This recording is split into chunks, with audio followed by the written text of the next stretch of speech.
فقد قال الله تعالى في كلامه المجيد وفرقانه الحميد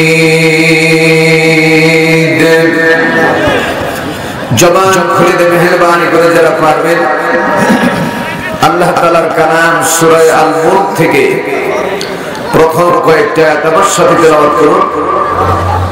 কমপক্ষে আউযু বিল্লাহি বিসমিল্লাহ পর্যন্ত সবাই পড়ুন। আউযু বিল্লাহি মিনাশ শাইতানির রাজীম বিসমিল্লাহির রাহমানির রাহিম তাবারাকাল্লাযী বিয়াদিহিল মুলকু ওয়া হুয়া আলা কুল্লি শাইইন কাদির الذي خلق الموت والحياة ليبلوكم أيكم أحسن عملا وهو العزيز الغفور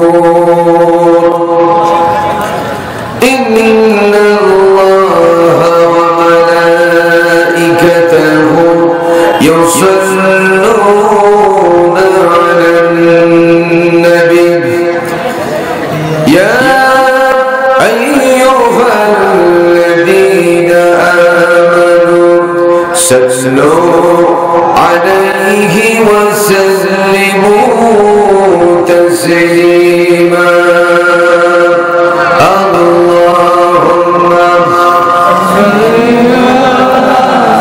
سيدنا مولانا محمد وعلى آل سيدنا شفيعنا محمد প্রাণ খুলে মহব্বতে জোরে সোরে সবাই পড়ে আল্লাহুম্মা সাল্লি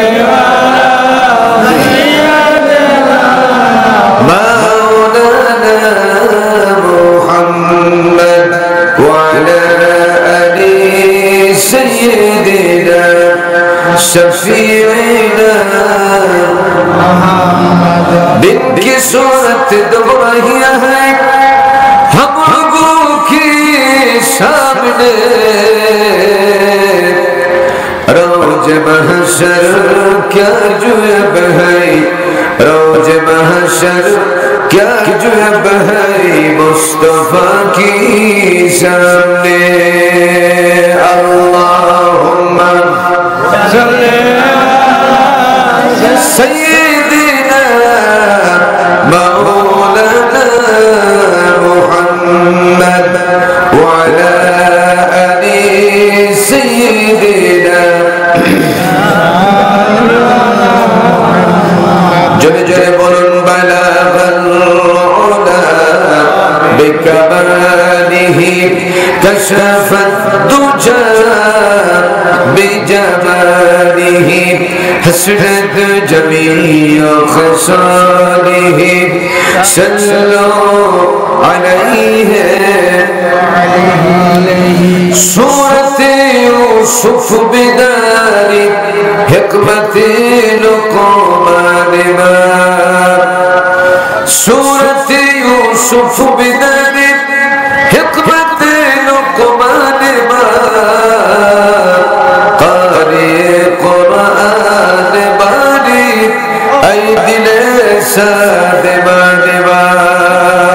بلغ العلا بكماله كشف الدجى بجماله حسنت جميع خصاله صلوا عليه وآله اللهم آمين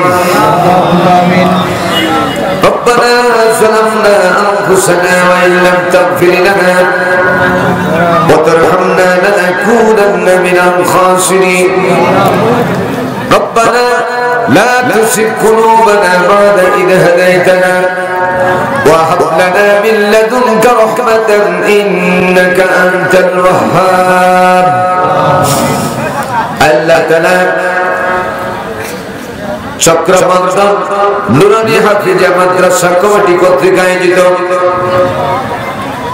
13তম বার্ষিকীর একদিন ব্যাপী বিরাট ইসলামী জালসায় তোমার বেশ কিছু সংখ্যক নেককার বান্দা বান্দিকে আমি গুনাহগার সঙ্গে করে নিয়ে তোমার হাবিবের উপরে কয়েক মর্তবা দরুদ ও সালাম পড়ে তোমার দরবারে হাত তুলেছি। মেহেরবানি করে দরুদ ও সালাম টুকুন সোনার মদিনায় নবী পাকের রওজা মুবারকে পৌঁছে দাও।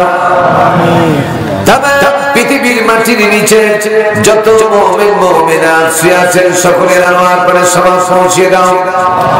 আল্লাহ তাআলা এই মাহফিলের জন্য যারা করেছে, যারা অর্থ দিয়েছেন, বুদ্ধি দিয়েছেন, পরামর্শ দিয়েছেন, আর আরামের ঘুম বর্জন করে কোরআন শোনার জন্য যারা এই ময়দানে উপস্থিত হয়েছে, কিয়ামতের দিন মুসিবতের সময় এই মাহফিল আমাদের সকলের জন্য নাজাতের উসিলা বানিয়ে দিও আল্লাহ।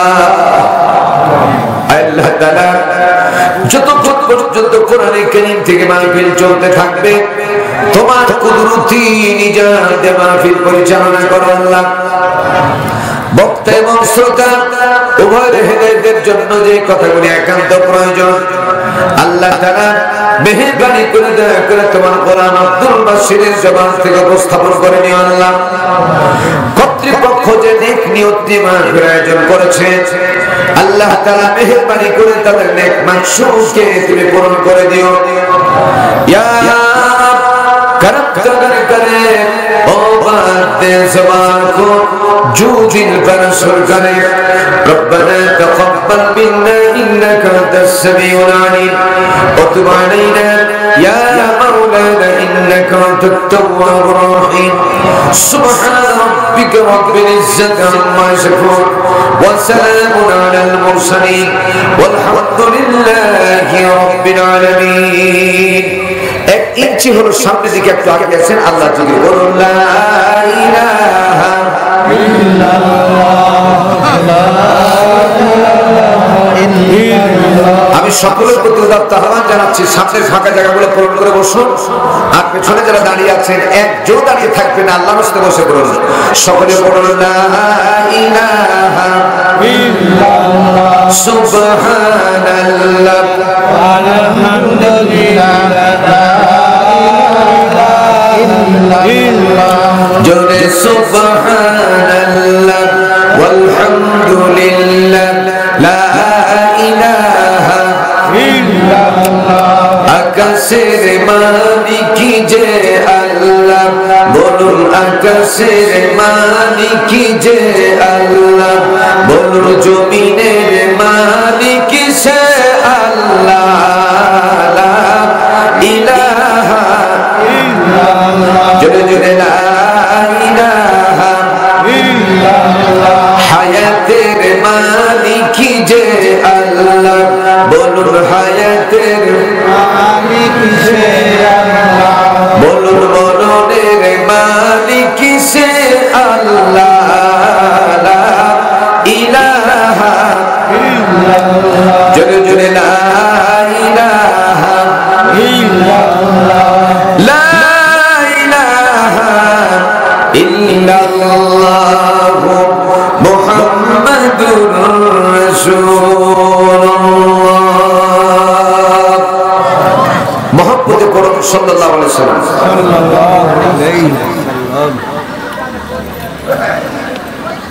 হায় রে জীবন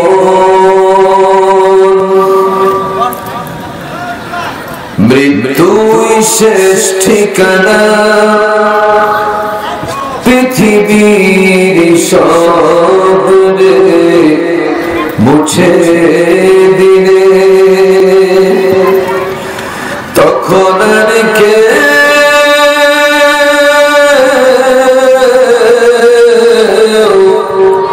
সাথী থাকবে না, সাথী থাকবে না।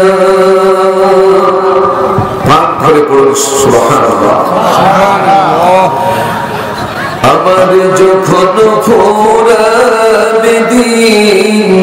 আসবে গহীন রাতি বলুন আমার যখন ফুরাবে দিন আসবে গহীন রাতি থেকো জীবনে হয়ে চিরসাথী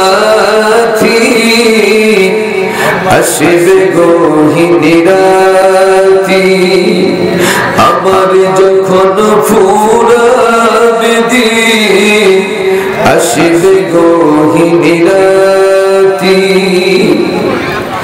জীবন নদীর দুকুল জুড়ে আসলে অমনীষা থাকিবে না আর দু চোখে হায় একটু আনদিশা সেদিন আবার সেদিন আবার সেদিন আবার ধর গড়ে তুমি থেকো বাতি আসবে গহীন রাতি আমার যখন ফুরাবে দিন আসবে গহীন রাতি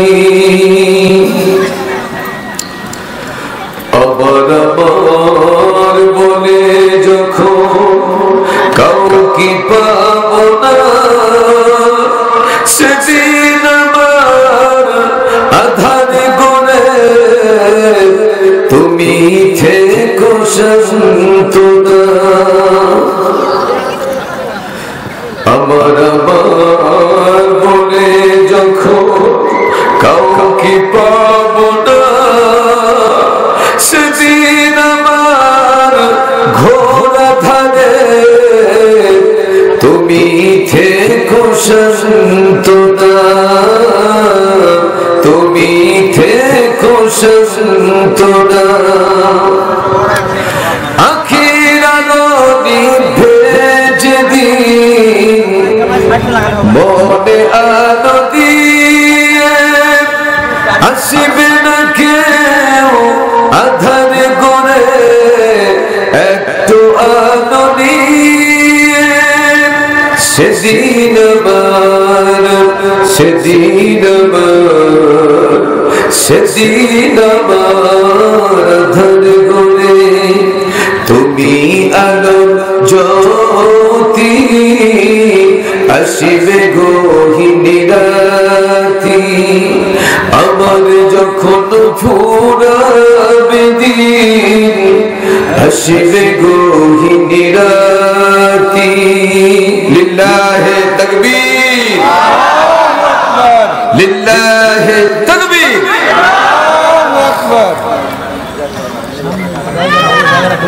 বাংলাদেশের ঐতিহ্যবাহী জেলা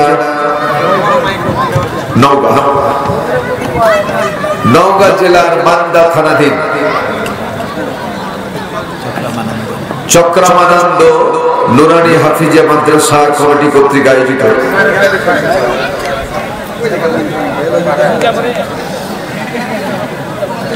13তম বার্ষিকী আপনারা কথা বলেন না একদিন ব্যাপী বিরাট ইসলামী জালসার সম্মানিত সভাপতি বিশিষ্ট শিক্ষানুরাগী চকুরি ডিগ্রি কলেজ এর সম্মানিত অধ্যক্ষ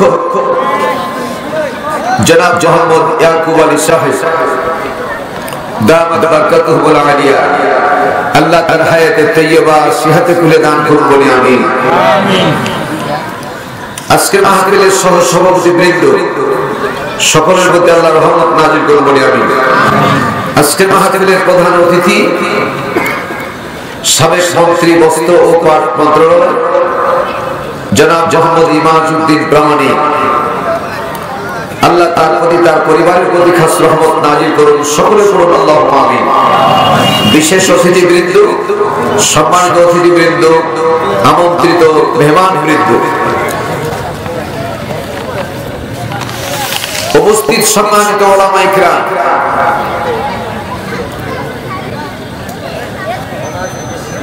মুরব্বিয়ান আযম, বড় ভাইরা, সমবয়সী ভাইরা, স্নেহের কচি কাচারা, পর্দার অন্তরালে অপেক্ষামান সম্মানিতা মা বোনেরা ও মেয়েরা, প্রথমে সালাম জানিয়েছি, দোয়ার নিয়তে আবার সালাম জানাচ্ছি। আসসালামু আলাইকুম ওয়া রাহমাতুল্লাহ।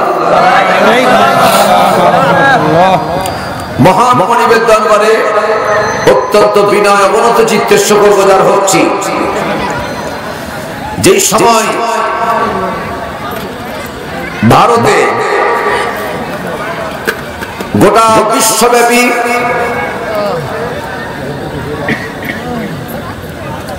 স্বীকৃত এবং সবচেয়ে শ্রেষ্ঠ কিতাব, যার নাম হচ্ছে কোরআনে কারীম, পৃথিবীর ইতিহাসের সর্বশ্রেষ্ঠ কিতাবের নাম কি? কোরআনুল কারীম। জোরে বলুন।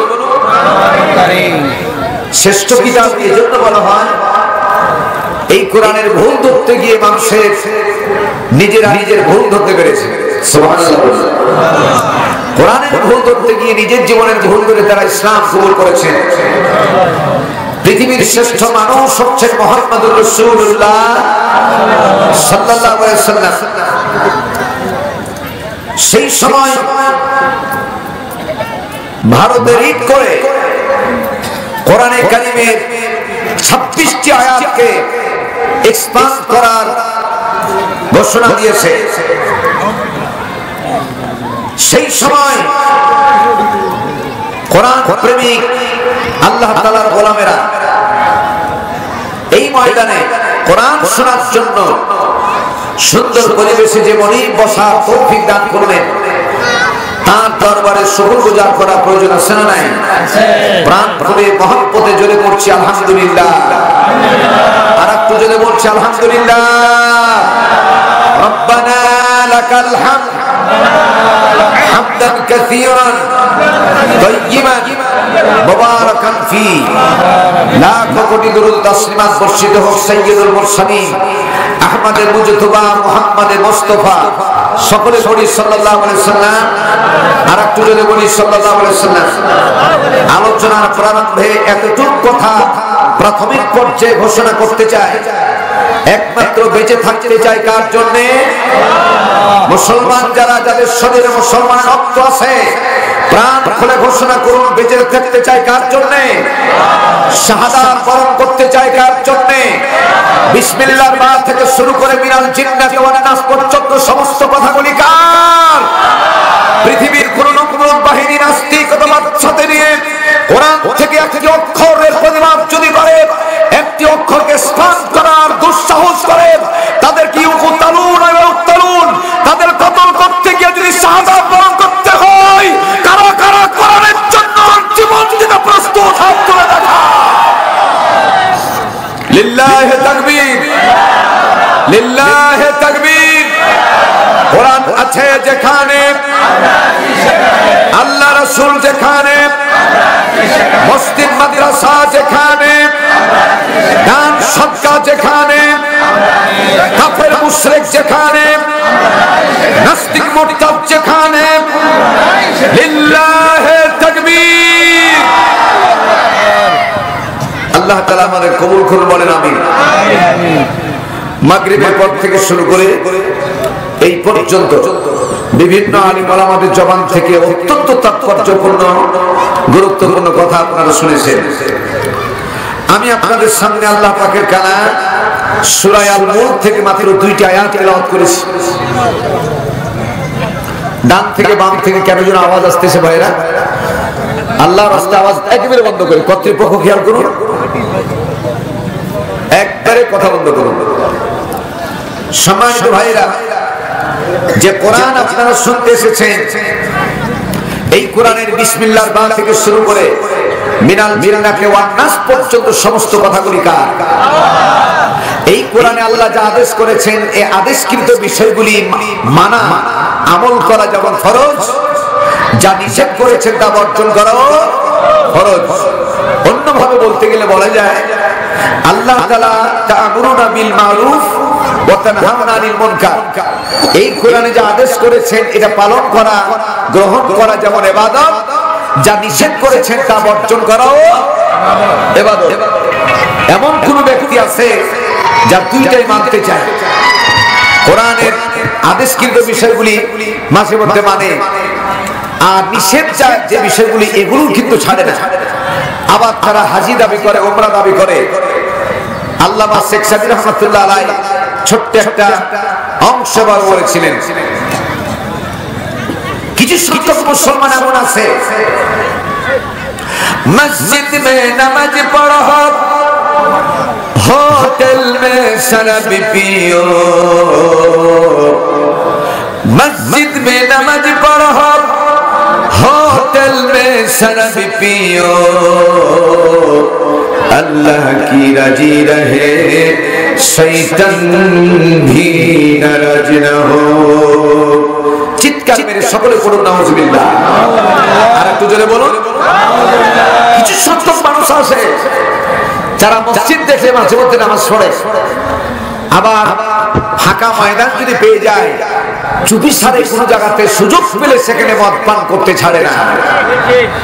আছে না? এরকম লোক আছে না? আল্লাহ কি রাজি রাহে, আল্লাহ পাক যেন তার প্রতি সন্তুষ্ট থাকে এই জন্য চেষ্টা করে, শয়তান ভি নারাজ না হো, আর শয়তানও যেন তার প্রতি নারাজ না হয় এটাও চেষ্টা করে। এটা কি পূর্ণ ইমানদারের কাজ না মুনাফিকের? আর একটু জোরে বলুন।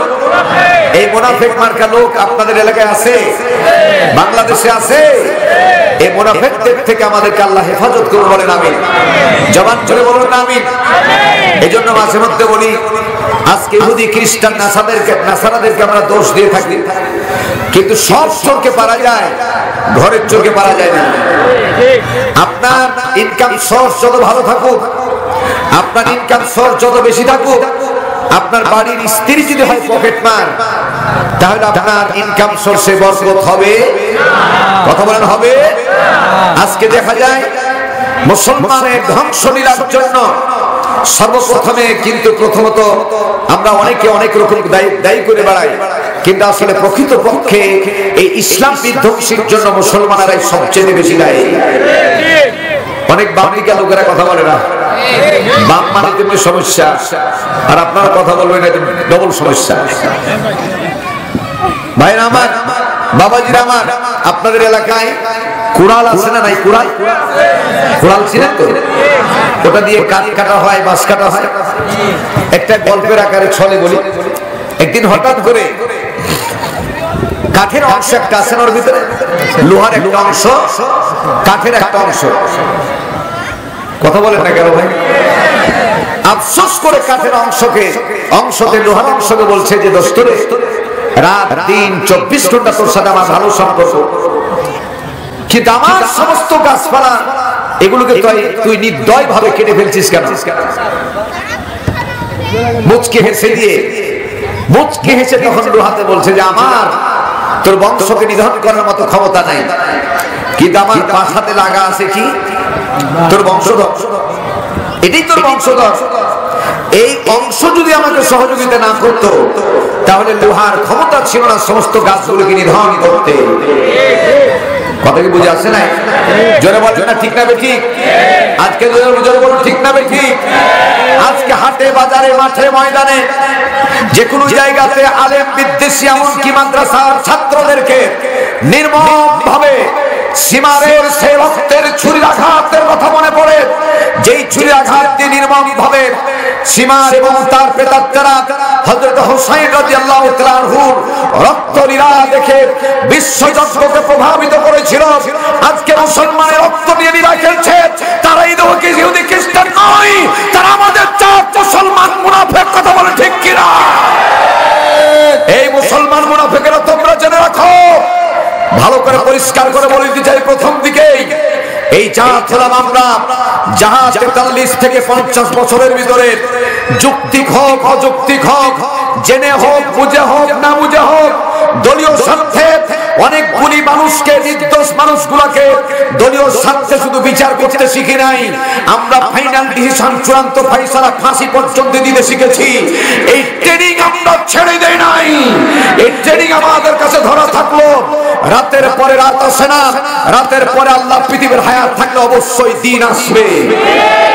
আর সেই দিনে আদালত দিয়ে নয়, রিমান্ডে নিয়ে নয়, এই সমস্ত নাস্তিক আর মুনকারদেরকে প্রত্যেকটা জেলায় এবং থানায় থানায় ওপেন ময়দানে ফাঁসির মঞ্চ তৈরি করে তাদের ফাঁসির কাজটা ঝুলানো হবে। কথা বলে ঠিক না বে ঠিক? আর একটু জোরে বলতে হবে ঠিক না বে ঠিক? ভাইরা আমার, মুসলমান মুমিনেরা একটা বারই মরতে শেখে, মুনাফিকরা বারবার মরতে চায়। আমরা মরবো একবারই, কিন্তু ঈমানের মওত আমরা কামনা করি। ঠিক না বে ঠিক? কথা বলে ঠিক না বে ঠিক? কোন একদিন এদেশের আকাশে কালেমার পতাকা দুলবে, সেদিন সবাই কোরআনী বিধান পে দুঃখ বেদনা ভুলবে। কোন একদিন, ঠিক না ঠিক? আর একটু জোরে বলো না ঠিক কিনা? আল্লাহ সেই দিনটা দেখার তৌফিক আমাদের দান করুন বলি আমি। জবান চলে বলুন আমিন। ভাইরা আমার, বাবাজিরা আমার, আজকে যে আয়াতটা আপনাদের সামনে তেলাওয়াত করেছি, তেলাওয়াতের আয়াতের উপরে প্রাসঙ্গিক সামান্য একটি কথা বলতে চাই। আজকে মূল আলোচনা হবে মৃত্যুর উপরে।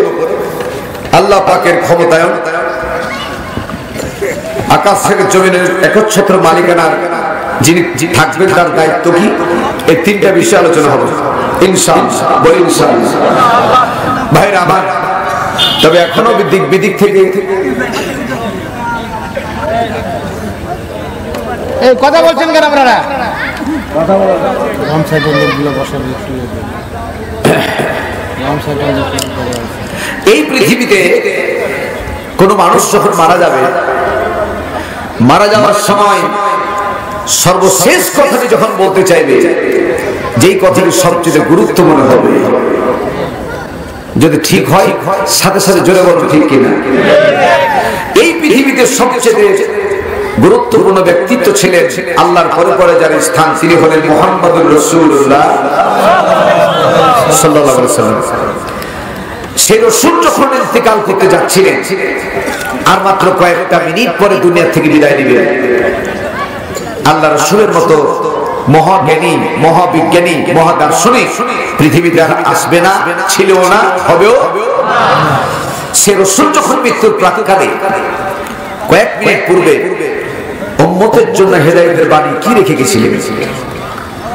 আল্লাহ নবী এই পৃথিবী অন্তিম সময়, একেবারে শেষ সময়ে মাত্র কয়েকটা মিনিট পরে দুনিয়া থেকে বিদায় নেবেন।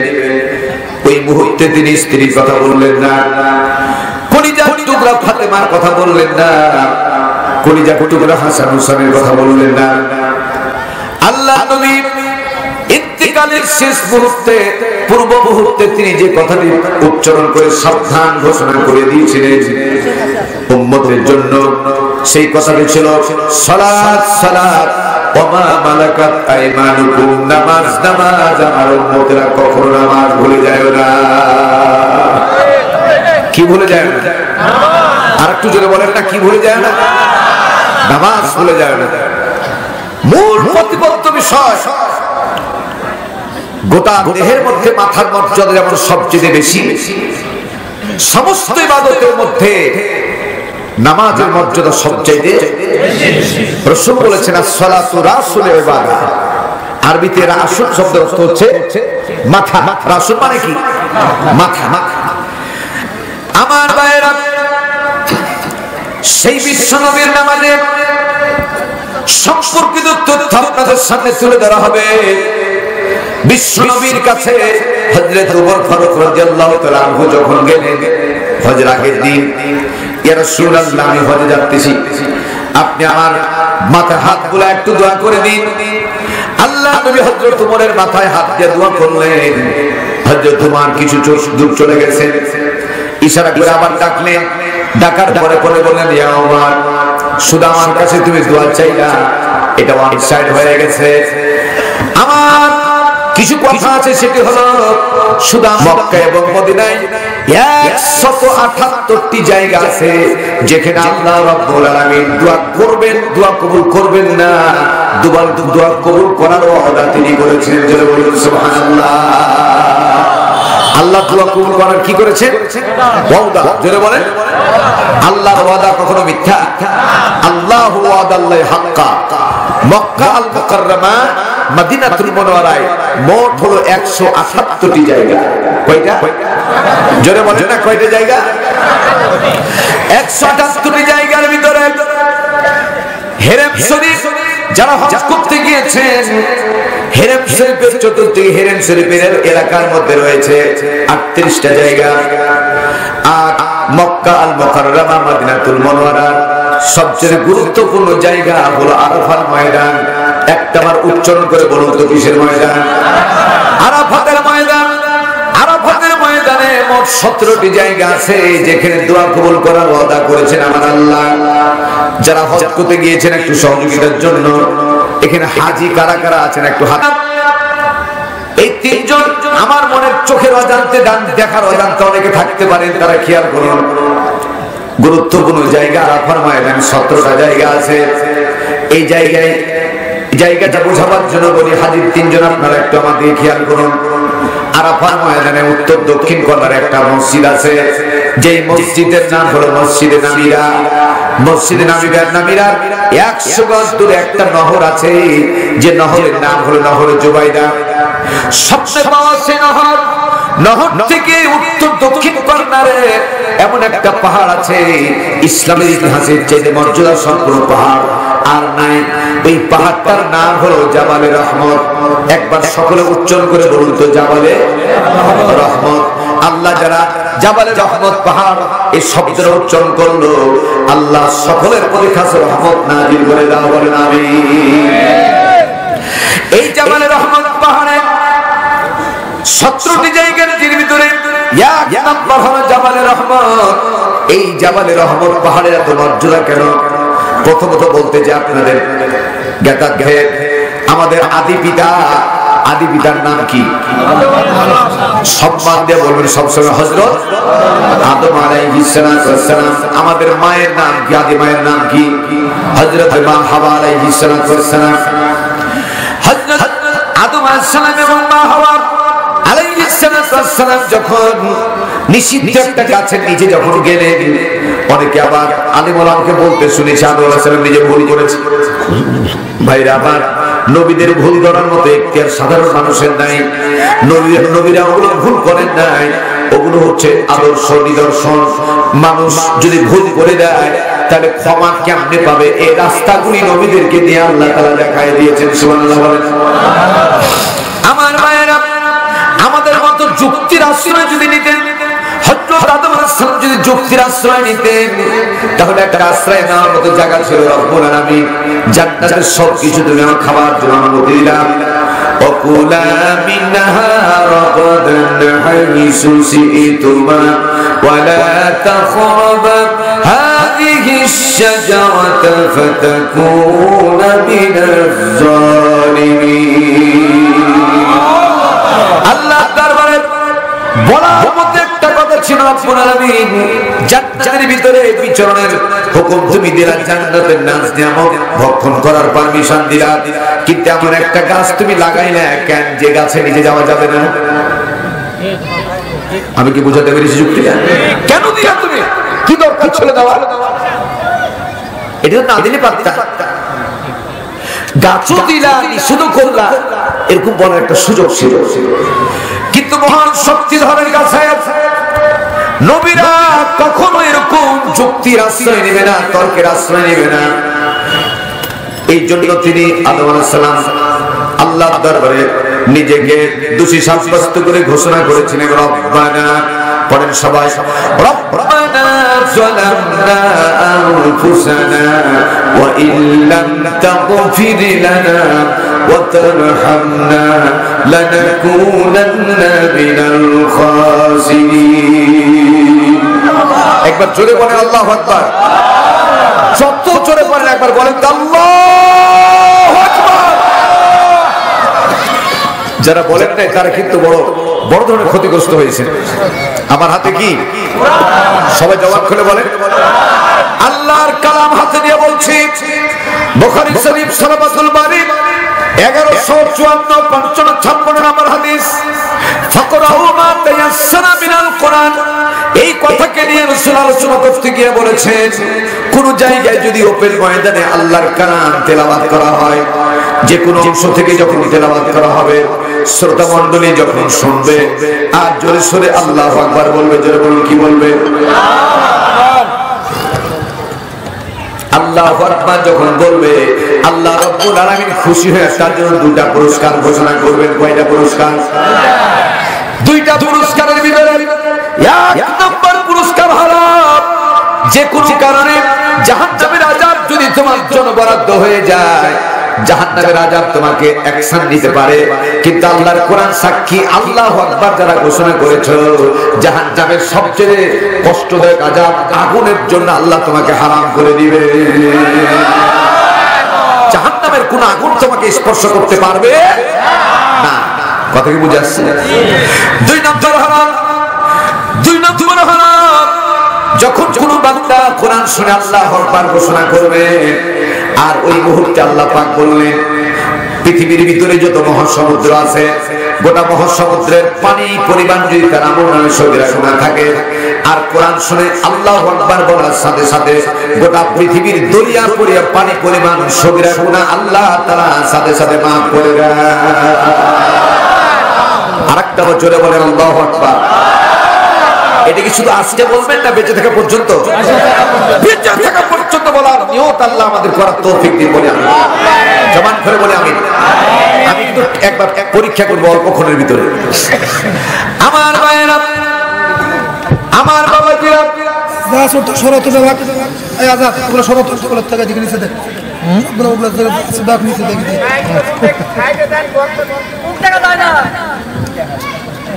নিচে দেখ। আমার বাবাজিরা, আসলে কথাটা ঠিকই বলেছে, এটা আমিও শান্তি পাচ্ছি না। মুখ না দেখলে কি শান্তি পাওয়া যায় রে? মাইকা লাগবে, ওরা আসুক নাই না আসুক, এটা মাইকাল আমি এখন নিজে।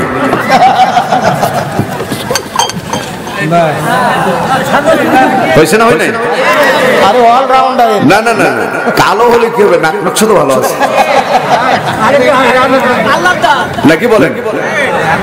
মাঝে মধ্যে আবার চেষ্টা করছি, আমার ব্যাগে একটা ফেয়ার অ্যান্ড হ্যান্ডসাম আছে, একে কিন্তু মাঝে মধ্যে মাখি না। প্রশ্ন আসতে পারে কেন মাখেন না? মাখি না এই কারণে যে যখনই মাখার পরে কিছুক্ষণ পরে মুখ ধুসি পড়ছে, আবার আগের মতো হয়ে গেছে, খুব বেশিক্ষণ ফর্সা থাকে না। তো আমি বললাম যে না, মাইকি আর লাভ কি, ওটা আর মাখতে চাই না। আল্লাহ যা দিয়েছে আলহামদুলিল্লাহ বলি। তবে এটা সত্যই, আমাকে আল্লাহ কালো যে করছে, কালোর ভিতরে প্রথম একটু মন খারাপ করছে, সত্য কথা বললাম। পরে যখন টেলিভিশনে যখন দেখছি আমি নিগ্রো, দেখে নিগ্রো আছে না, নিগ্রো পাহাড়িয়া হজ করতে গিয়া কিছু নিগ্রো দেখছি, অনেক উঁচা টাকার আমার দিকে, ওদের হাত দুটো এভাবে করবে আর ওদের শব্দ বুম বুম বুম, মানে একটু এভাবে ধাক্কা দিয়ে দেয়, আপনি আর উঠতে পারবেন না। আল্লাহ তাআলা আমাদের হেফাজত করুন বলি আমি। একটু অন্যদিকে ছিলাম, আবার ফিরে আসছি। আমার ভাইরা, আল্লাহর নবী হযরত আদম আলাইহিস সালাম সঙ্গে সঙ্গে আল্লাহ তাআলার বড়ত্ব স্বীকৃতি দিলেন আর ঘোষণা করলেন, পড়েন, রব্বানা জালামনা আনফুসানা ওয়া ইল্লাম তাগফির লানা ওয়া তারহামনা লানাকুনান্না মিনাল খাসিরিন। মাশাআল্লাহ। আমার রব, আমি জুলুম করেছি আনফুসানা, আমার নফসের উপরে, ওয়া ইল্লাম তাগফির লানা, তাই তোমার কাছে আমি ক্ষমা চাই। তুমি যদি আমাকে ক্ষমা না করো, তুমি যদি আমার প্রতি রহম না করো, লানাকুনান্না মিনাল খাসিরিন, আমি আরো বেশি ক্ষতিগ্রস্ত হয়ে যাব। আমার ভাইরা, আবার ফিরে আসি হযরত আদম আলাইহিস সালাম এবং মা হাওয়াকে যখন জান্নাতের দরজার মধ্যে রাখা হলো, হাজাতে সাগীরা ও হাজাতে কাবীর, পেশাব পায়খানা প্রয়োজন হয়ে গেল, আল্লাহর পক্ষ থেকে ইশারা হয়ে গেল, জিবরাইলের কানে কানে বলে এসো, আমার আদমকে বলে দাও জান্নাত কিন্তু পেশাব পায়খানা করার জায়গা না। আপনাদের অনেকে প্রশ্ন আসতে পারে, জান্নাতের এত খাবার খাওয়ার পরে পায়খানা পেশাব করবে না, কেমনে হজম করবে? আমার ভাইরা, তাফসীর ফি জিলালিল কোরআন আল্লামা সাইয়্যিদ কুতুব রাহমাতুল্লাহ আলাইহি লিখেছেন, তাফসীরে কাবিরের মধ্যে বর্ণনা এসেছে 20,000 বছর পরে পরে জান্নাতীরা একটা বার এরকম করে গা মুচড় দিবে ডান দিকে। 20,000 বছরে যা খেয়েছে ঘামের মাধ্যমে মাত্র কয়েকটা মিনিটের মধ্যে হজম হয়ে বেরিয়ে যাবে। চিৎকার মেরে বলেন সুবহানাল্লাহ। জান্নাতীরা, প্রকৃত জান্নাতীদের প্রথম সকালের খাবার হবে 60 প্লেট খাবার, দুপুরে হবে 60,000 প্লেট খাবার। কিন্তু 60,000 প্লেট শুধু খাদ্য খাবে না, প্লেট সহ খাবার হবে। একটা প্লেট ঘুরিয়ে দিবে না, সমস্ত প্লেটকে খেয়ে ফেলবে। আল্লাহু আকবার। আমার ভাইরা, হাজাতে সাগীরা হাজাতে কবির, পেশাব পায়খানা যখন প্রয়োজন হয়ে গেল, ছটফটি আরম্ভ করে দিয়েছেন। আল্লাহ তাআলা বললেন, এই মুহূর্তে পেশাব পায়খানার জন্য দুনিয়া রাস্তা দেখে দাও। এই দুনিয়াটা আদনা থেকে উৎপত্তি হয়েছে, দুনিয়া আদনা থেকে দুনিয়া। কোন ছেলে যদি একটু কম হুঁশের হয়, তাহলে আমরা আঞ্চলিক ভাষাতে কি বলি? কি তুই একটা আদনা ছেলে রে, বলি না? কথা বলে না, সাহায্য করে না। আদনা তুচ্ছতা ছিল বোঝায়, মোটা হুঁশ বোঝায়। আমার ভাইয়েরা, আল্লাহ পাক দুনিয়া সম্পর্কে বললেন, কাইফা তাকফুরুনা বিল্লাহ, আমার সাথে তোমরা যে মুনাফিকি করো, গাদ্দারি করো, কুফরি করো, এই দুনিয়াটা মূল্য যদি আমি আল্লাহর কাছে মশার ডানার সমতুল্য থাকতো। কিসের ডানা? মশার ডানার সমতুল্য। মশার একটা ডানার দাম মনে অনেক বেশি নাকি? কোটি কোটি ডানা যদি পড়ে থাকে, 10টা টাকা দিয়ে 5টা পয়সা দিয়ে কিনে নেবে নাকি?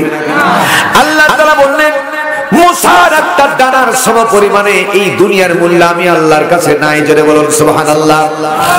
ভাইরা আমার, অনেক মুত্তাকি পরহেজগার ব্যক্তিরা আছেন, তারা যখন পেশাব পায়খানা করতে যান, তাকওয়াবান লোকেরা পোশাক চেঞ্জ করে, পোশাক পরিবর্তন করে পায়খানায় অন্য পোশাক পরে যান। আল্লাহ রাব্বুল আলামিন জান্নাতি পোশাকগুলি হযরত আদম আলাইহিস সালাম পরে আছেন, মা হাওয়া পরে আছেন। জিবরাইলকে বলতে পারছেন না, জিবরাইল যে খুলে দেন। আল্লাহ পাক এ রব্বুল আলামিন, আমি বলতে পারি না, লজ্জা লাগছে আমার কাছে, কাপড় পোশাক কিনে আমি খুলতে বলি। আল্লাহ পাক বললেন, তোমাকে বলা লাগবে না, আমি অর্ডার করলাম। জিবরাইল সালাম একটু দাঁড়িয়ে আছেন, আর ওই মুহূর্তে হযরত মা হাওয়া এবং আদমের শরীর থেকে আলটিমেট সিস্টেমে পোশাক খোলা শুরু হয়ে গেল, নামতে শুরু করে দিয়েছেন। হযরত মা হাওয়া এত জোরে চাপড়ে ধরে তিনি চিৎকার করে কান্না শুরু করলেন। হযরত আদম আলাইহিস সালাম দুইখানা হাত উত্তোলন করে আল্লাহু আকবার আল্লাহু আকবার শুরু করলেন।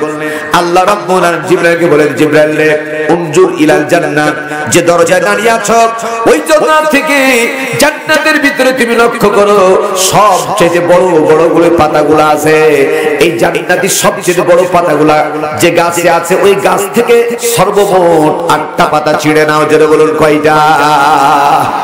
সবাইকে কথা বলা লাগবে, কয়টা? 8টা পাতা ছিঁড়ে নাও। সিরাত ইবনে হিসাম, কিতাবটির নাম হলো সিরাত ইবনে হিসাম। এই গ্রন্থের মধ্যে 17 পৃষ্ঠায় পাবেন। ভাইরা আমার, দেখেন আমার দিকে, 8টা পাতা ছিঁড়তে বললেন। হযরত জিবরাইল সালাম 8টা পাতা ছিঁড়ে নিয়ে আসলেন এবং ওই 8টা পাতার ভিতরে ইশারা করলেন। হযরত মা হাওয়াকে বললেন, ইশারা করলেন তাকে 5টা দিয়ে দাও। যেহেতু মেয়ে মানুষ, তার বেশি শরীর আবরণ দরকার আছে, বেশি পোশাকের প্রয়োজন আছে, এই জন্য তাকে 5টা দিয়ে দাও। আর হযরত আদম আলাইহিস সালামকে ইশারা করলেন তাকে 3টা পাতা দিয়ে দাও। আমার ভাইরা, মানুষ যখন মারা যায়, আমরা মৃত্যুর কথা বলে থাকি, কিন্তু মৃত্যুর চাইতে প্রসিদ্ধ কথা হচ্ছে ইন্তেকাল করা। কি করা? সবাই বলি ইন্তেকাল। ইন্তাকি, আলিম ওলামা একটু খেয়াল করুন, ইন্তাকি থেকে ইন্তেকাল, স্থানান্তরিত হওয়া, এক স্থান থেকে আরেকটা স্থানে গমন করা, নাম হচ্ছে ইন্তেকাল। আমরা যেমন এক সময় ছিলাম যে জায়গাটার নাম হচ্ছে আলমে আলোহা, আলমে আলো, আলমে আরোহা মানে কি রুহের জগতে, রুহের জগৎ থেকে আমরা স্থানান্তরিত হয়েছিলাম আলমে রেহেম, আলমে রেহেম, রেহেম মানে কি মায়ের পেট, মায়ের পেটের জগতে, মায়ের পেটের জগৎ থেকে নির্দিষ্ট সময় অতিবাহিত হওয়ার পরে আমরা চলে এসেছি আলমে দুনিয়া, আলমে দুনিয়া, আলমে দুনিয়াতে নির্দিষ্ট সময় অতিবাহিত হওয়ার পরে চলে যাব আমরা আলমে বারজাখ, আলমে কথা বলতে হবে, আলমে বারজাখ মানে কোথায়? কবরের জগতে। কবরের জগতে অনন্তকাল, কতকাল? অনন্তকাল। কেন বললাম? এই পৃথিবীর সর্বশেষ ব্যক্তি যেদিন দুনিয়া থেকে বিদায় নেবেন, সর্বশেষ ব্যক্তিটা কমপক্ষে 50,000 বছর তাকে মাটির নিচে থাকা লাগবে। যদি বলো না সুবহানাল্লাহ। আমার মায়েরা, আমি আমার বলি ইন্তাকি থেকে ইন্তেকাল, স্থানান্তরিত যখন তারা হতে গেলেন, জান্নাত থেকে পোশাক খুলে নিয়ে 5টা দেওয়া হলো পাতা মা হাওয়াকে, আর আদম আলাইহিস সালামকে 3টা দেওয়া হলো। ওখান থেকে শুরু হয়ে গেল কাপড়ের সিস্টেম, কাপড়ের সিস্টেমটা। মেয়ে মানুষ যদি মারা যায় কয়টা কাপড় দেওয়া হয়? সবাই বলেন। আর পুরুষ মানুষ যদি মারা যায় কয়টা কাপড় দেওয়া হয়? 3টা। এখানে প্রশ্ন হলো মা হাওয়াকে 5টা দেওয়া হলো কেন? ও মায়েরা, আজকে ময়দানে মা বোনরা কি আসছে না আসে নাই? মা বোনদের উদ্দেশ্যে বলি, মা, ও মা, কলিজার টুকরা মায়েরা আমার, হযরত মা হাওয়া যখন জীবিত ছিলেন তখন 5টা দেওয়া হলো না? মৃত ছিলেন তখন 5টা দেওয়া হলো? কোনটা? জীবিত অবস্থায়। জোরে বলেন কি অবস্থায়? জোরে বলেন না কি অবস্থায়? জীবিত অবস্থায় 5টা কাপড় দেওয়া হলো। আর আমাদের মেয়েরা, আমাদের কলিজার টুকরা সোনামণিরা জিন্দা অবস্থাতে 2.5টাও রাখে না, সোয়া 2টাও রাখে না, এখন 2টা, 1 পিস, 2 পিস। ঠিক না? ঠিক। আমি বলে থাকি আদারওয়াইজ নেন না, জিদ্দিতে আমার মা বলেরা, তোমরা যদি 5টা কাপড়ের মতো কাপড় না ব্যবহার করো, তোমাদের শরীর আবৃত্তি না করো, তাহলে মৃত্যুর পরে 5টা কাপড় না 50টা কাপড় দিয়ে তোমাকে ঢাকলে 1 পয়সার কোনো উপকার আসবে না। ঠিক না? ঠিক। যদি বলে ঠিক কিনা? এই জন্য আমার ভাইরা, আমার বাবাজিরা লক্ষ্য করুন, আজকে হযরত মা হাওয়াকে 5টা কাপড় দিয়ে ইশারা করে দিলেন। এই 5টা কাপড়ের কারণ অনেকগুলি আছে, তার মধ্যে প্রথম নাম্বার কারণটি বুঝাতে চাই। আল্লাহ রাসূল জনাবে মুহাম্মদুর রাসূলুল্লাহ মুহাম্মদে পড়েন সাল্লাল্লাহু আলাইহি সাল্লাম, তিনি বর্ণনা করলেন, যার মুখ দিয়ে জন্মের পর থেকে মৃত্যু পর্যন্ত একটাও মিথ্যে কথা বের হয় নাই। ঠিক কিনা?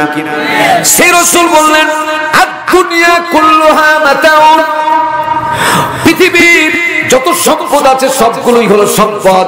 ও খায়রুল মাতাইদ দুনিয়া আল মারাতুস সালিহাত, আর সমস্ত সম্পদের ভিতরে শ্রেষ্ঠ সম্পদ হলো একজন সতী শান্তি পদ্মানিসী নারী।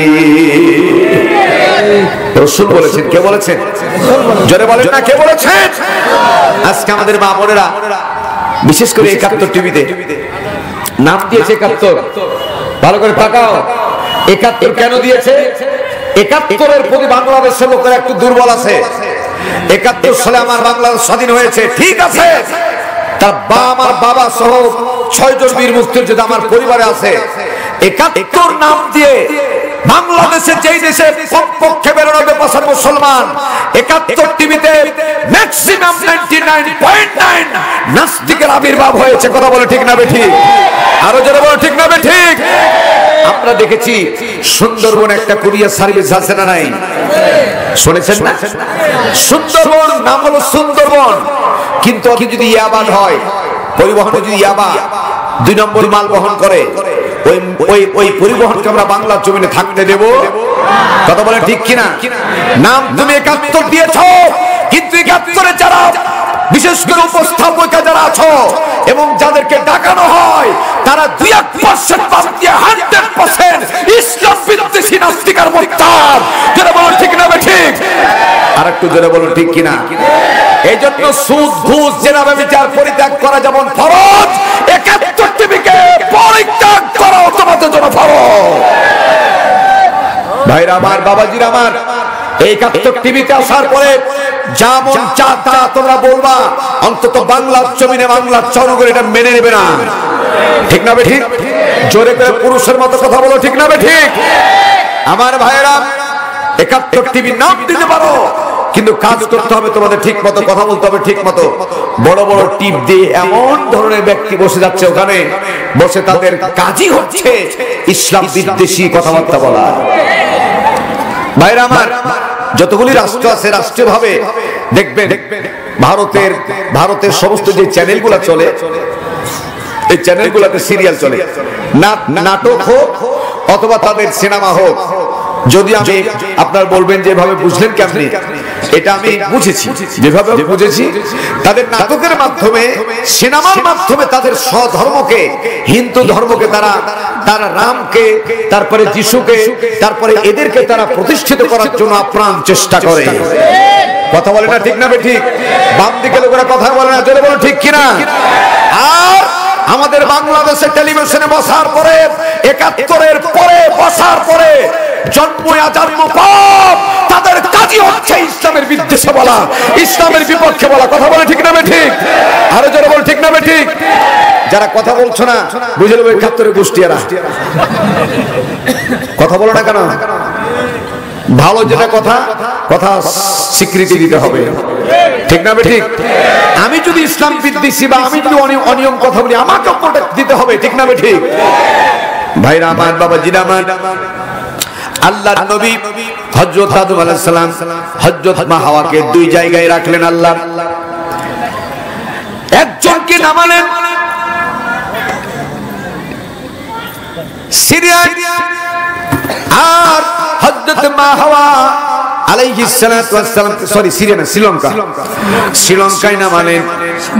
শ্রীলঙ্কায় উঁচু পাহাড়ে হযরত আদম আলাইহিস সালামকে রাখলেন, আর হযরত মা হাওয়াকে রাখলেন মক্কায়, জেদ্দা এলাকায়। আমার ভাইয়েরা, এবার পুরুষদের জন্য কিন্তু তথ্য আছে। হযরত আদম আলাইহিস সালাম দোয়া করা শুরু করলেন। দোয়ার ভিতরে 60% দোয়া ছিল রব্বুল আলামিন, তাফসীরে খাদেম 60% আল্লাহর কাছে, দয়াবানের কাছে, মাওলার কাছে, আল্লাহর কাছে আবেদন করতেন, আল্লাহ তুমি আমাকে ক্ষমা করে দাও। আর তারপরে পরে থাকতো মৃত্যুর আগ হলেও, আল্লাহ আমার হাওয়াকে তুমি আমার একটু দুনিয়াতে সাথী বানায়া দিও। সুবহানাল্লাহ বলেন। স্বামী স্ত্রীর মহব্বত, এটা জান্নাতের নিয়ামত। আলহামদুলিল্লাহ বলি, জোরে বলি আলহামদুলিল্লাহ। স্বামী স্ত্রী দেখবেন আসলে প্রকৃতপক্ষে যে কোনো কারণে স্বামী স্ত্রী যদি এদিকে মুখ করে ঘুমায়, একটা এদিকে একটা ওদিকে, অনেকের ঘুম আসবে না, ঠিক কিনা? অশান্তি। এই ঠিকটা বুঝে লেছেন, ঠিকটা বলেছে মাত্র ম্যাক্সিমাম 5%। তার মানে 95 জনের সাথে স্বামী স্ত্রীর মহব্বত, ভালোবাসা নাই। স্বামী স্ত্রী কি যে মহব্বত, এখন তো শীতের সময় চলে গেছে, বুঝতে পারছি। এমন কতগুলি সময় আছে শরীরে হালকা জ্বর থাকলো, গাড় মারি ধরবেন, জ্বর পালিয়ে যান, নষ্ট করে লাভ নেই, কম করে দিব। আমার মায়েরা, হযরত আদম আলাইহিস সালাম দোয়া শুরু করলেন, রব্বুল আলামিন, আল্লাহ তাআলা যখন চাইবো তখন দেওয়া লাগবে, অল্প করে দুবার মুখে দেওয়া যায়। ভাইরা আমার, তাকান আমার দিকে। দোয়া করতে করতে বললেন, আল্লাহ আমার হাওয়াকে তুমি আমার কাছে হাজির করে দাও। আর প্র্যাকটিক্যাল দেখেন, আমাদের এলাকায় আছে, আপনাদের এলাকায় আছে কিনা জানি না, হযরত আদম আলাইহিস সালাম মা হাওয়াকে পাওয়ার জন্য এত দোয়া করলেন, 300 বছর অপেক্ষা করলেন। আর আমাদের দেশের যুবকেরা, এমনকি মাঝারি বয়সের লোকেরা বা বৃদ্ধ পায় যদি চলে যায়, স্ত্রী 50 বছর সংসার করেছে, 30 বছর সংসার করেছে, 40 বছর, বাচ্চা প্রসব করতে গিয়ে মারা গেলেন, অথবা অ্যাক্সিডেন্ট মারা গেলেন, অথবা অসুখ হয়ে মারা গেলেন, মারা যেতে দেরি 10 দিনও পুরো হয় না, কাকে বিয়ে করবে এই সেন্টিমেন্ট আমাদের শুরু হয়ে যায়। এমনকি আমার এলাকা আছে 20 দিন পার হয় না, বিয়ে করে ফেলছে, এরকম আছে না নাই? কথা বলেন না, আছে না নাই? বিয়ে করা যে যাবে না এই কথা নয়, কিন্তু রাসূল বলেছেন আল্লাহ পাকের বর্ণনা অনুযায়ী আল্লাহ পাক কোরআনে বললেন হুন্না লিবাসুল লাকুম আনতুম লিবাসুল লাহুন্না। তোমার সংসার, তোমার সংসারের জন্য তোমার অবদান একাই না, তোমার স্ত্রীর অবদান অবশ্যই তোমার সংসারে আছে। আছে না নাই? এরকম 30 বছর 40 বছর যে রাস্তা দিয়ে জেনার কাজ দিয়ে তুমি জাহান্নামে চলে যেতে, এই রাস্তাতে তোমার প্রহরীর মতো তোমার স্ত্রী তোমাকে পাহারা দিয়ে রেখেছে। কথা বুঝে আসছে নাই? আর কি নিচে নামা লাগবে? আমার মায়েরা, যে স্ত্রী তোমাকে প্রোটেকশন দিয়ে রাখলো, শুধু তাই না, একটা মেথর নিয়ে আসবেন, মেথর নিয়ে পায়খানা পরিষ্কার করতে এখন 5000 টাকা। ভাইরা আমার, আপনার 5টা যদি 7টা ছেলে হয়, শুরু থেকে শেষ পর্যন্ত আপনার স্ত্রী যত 5,000 টাকা দিয়ে পেশাব পায়খানা পরীক্ষা করলে, এর চেয়ে 10 গুণ পেশাব পায়খানা প্রত্যেকটা দিন আপনার স্ত্রী আপনার ছেলে মেয়ের পেশাব পায়খানা পরিষ্কার করে না? করে না? কত টাকা তুমি দিয়েছো, কত পারিশ্রমিক তোমার স্ত্রীকে তুমি দিয়েছো, কাজের মেয়ের দায়িত্ব পালন করিয়েছো, কত তুমি কি দিয়েছো। অথচ স্ত্রী যখন মারা গেলেন তখন 20 দিনের দিন বিয়ের চেতনা জেগে গেল। রাসূল বললেন কম পক্ষে 40 দিন ভারাক্রান্ত হৃদয়ে তুমি অবস্থান করবে, অনুশোচনা নিয়ে থাকবে, কম পক্ষে 40 দিন। বিয়ে করা নিষেধ না, বিয়ে করবা। হযরত আদম আলাইহিস সালাম 1 বছর গেল, 2 বছর গেল, 3 বছর, 300 বছর যেতে আর মাত্র কোন করবো নাই, 7 দিন বাকি আছে, কেউ বলছে 3 দিন বাকি আছে। আল্লাহর দরবারে দোয়া করছেন, রব্বুল আলামিন আমি যখন জান্নাতের ভিতরে অবস্থান করতাম, জান্নাতের ভিতর থেকে উনজুরি ইলা আরশে মুআল্লা, একটা দিন আরশে মুআল্লার দিকে যখন আমি তাকিয়ে দেখেছিলাম, সেই আরশে মুআল্লায় দেখলাম এমন একটা বৃক্ষরাজি, যে বৃক্ষরাজির পাতাগুলা খাড়া খাড়া হয়ে আছে উপর দিকে। আর প্রথমত সর্বপ্রথম পাতাতে লেখা আছে লা ইলাহা ইল্লাল্লাহু মুহাম্মাদুর রাসূলুল্লাহ। সকলে মহব্বতে পড়েন সাল্লাল্লাহু আলাইহি ওয়াসাল্লাম। রব্বুল আলামিন এতদিন পর্যন্ত দোয়া করেছি, আল্লাহ আমি ফিডব্যাক পাই নাই। দোয়া কবুল করার মালিক তুমি। আজকে তোমার কাছে বিনীতভাবে বলতে চাই, আরশে মুআল্লায় যে গাছের উঁচু পাতাটাতে লেখা ছিল আল্লাহ তোমার নামের পাশে একজনের নাম, যার নাম হলো মুহাম্মাদুর রাসূলুল্লাহ, পড়েন সাল্লাল্লাহু আলাইহি ওয়াসাল্লাম। রব্বুল আলামিন আমি বুঝতে পেরেছি পৃথিবীতে যত মানুষ পয়দা করবে সবচেয়ে প্রিয় ব্যক্তি হলো তোমার মুহাম্মদ। আল্লাহ তাআলা অন্তত মুহাম্মাদুর রাসূলুল্লাহ, আল্লাহ তাকে ওসিলা করে আমাকে maaf করে দাও। সুবহানাল্লাহ। আল্লাহ রাব্বুল আলামিন একটা সেকেন্ড দেরি করলেন না। হযরত জিবরাইল সাহেবকে বলেন, জিবরাইল রাত দেরি করা যাবে না, দ্রুত গতিতে তুমি চলে যাও। দ্রুত গতিতে গিয়া আবুল বাশার আমার আদমের কানে কানে বলে দাও, আমার আদমের কানে কানে জানায় দাও, এই জান্নাত থেকে নামার পরে 300 বছর সময় লাগতো না। আমার আদম যদি যেদিন জান্নাত থেকে নামানো হলো,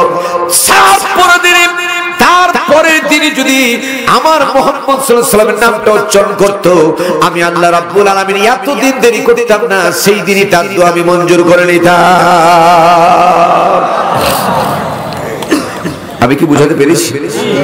ভাইরা আমার, বাবাজিরা আমার, বাতাস অর্ডার করলেন আল্লাহ রাব্বুল আলামিন, মা হাওয়া এবং আদম সালামকে একত্রিত করলেন যে জায়গায়, ওই জায়গাটার নাম হলো জাবালে রহমত।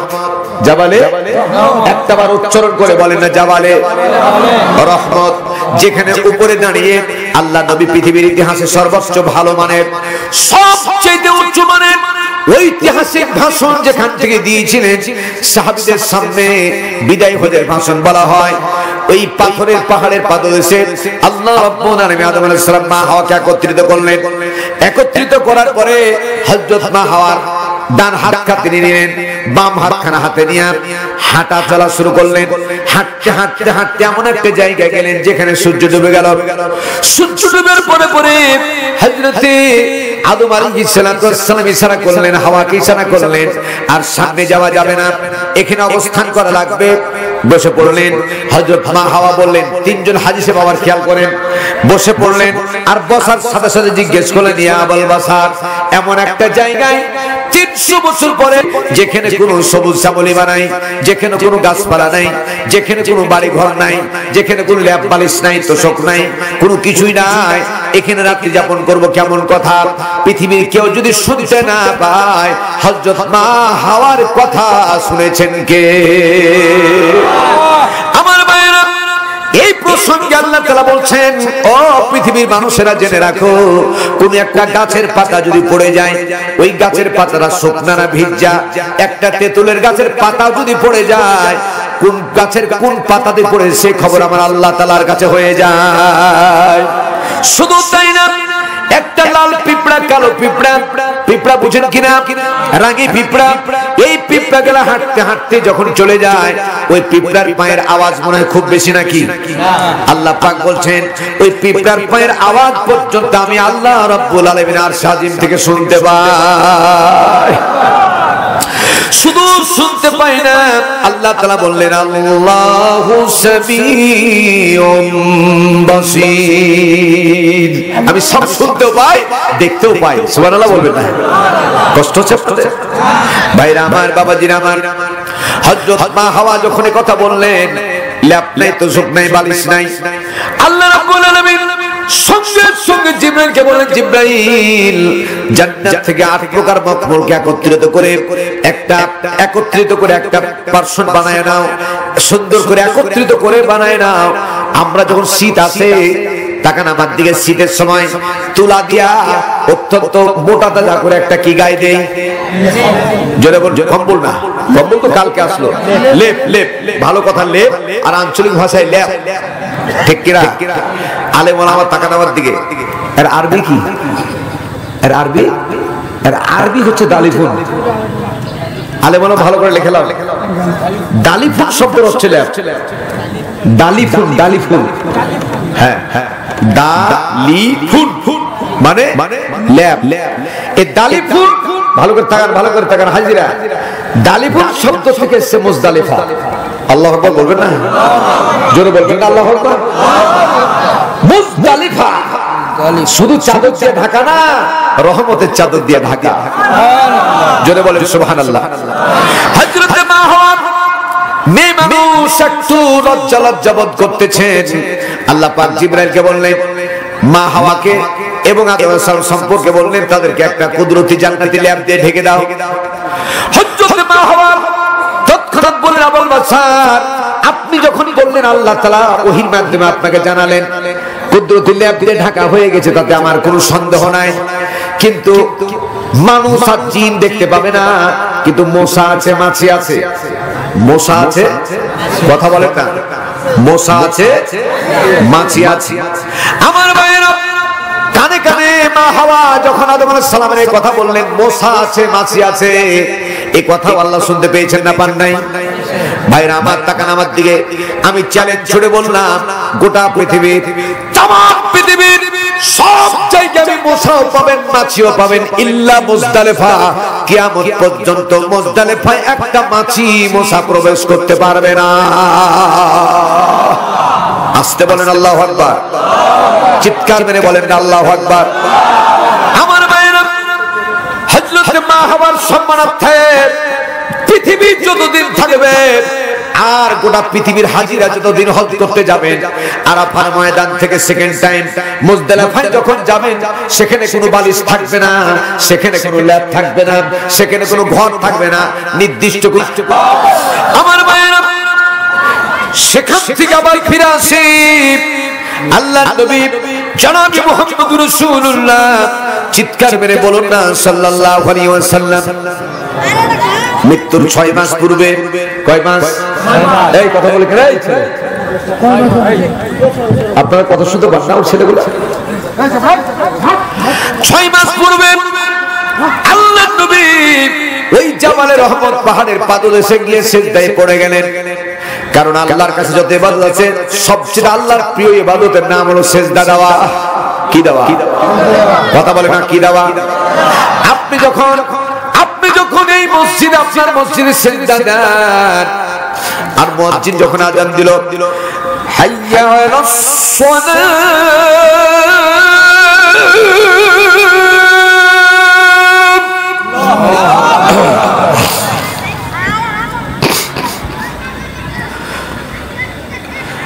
হাইয়া আলাল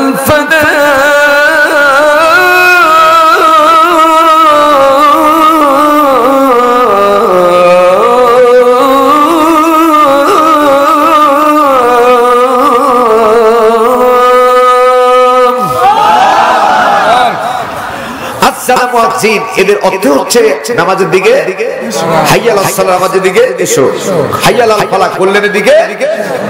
ঠিক না ঠিক না? আমার ভাইয়েরা, আপনি যখন সিজদা দিলেন সম্মানের প্রতীক মাথা আর মর্যাদার প্রতীক নাকটা দিয়ে যখন আপনি দস্তখত করলেন, আল্লাহর জমিনে যখন আপনি সিজদা দিলেন, আপনি মনে করলেন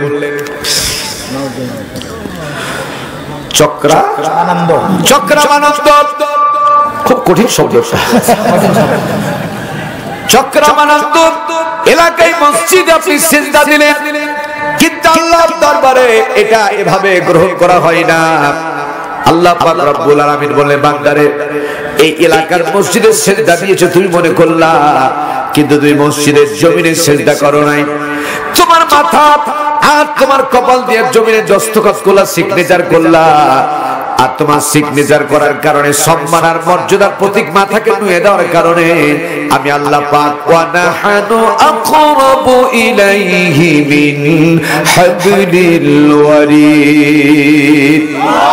বান্দা যখন সিজদা দেয়, বান্দা মনে করলো মসজিদে সিজদা দিলাম, কিন্তু বান্দা তুমি জানো না তোমার সিজদাটা আমি আল্লাহর কুদরতি পায়ের উপরে হয়ে যায়।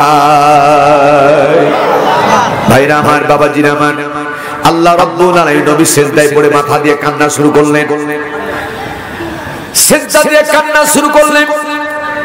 একবার, দুবার, তিনবার, চারবার পর্যন্ত হয়ে আসলো, নবীজি মাথা উঠাইতেছেন না।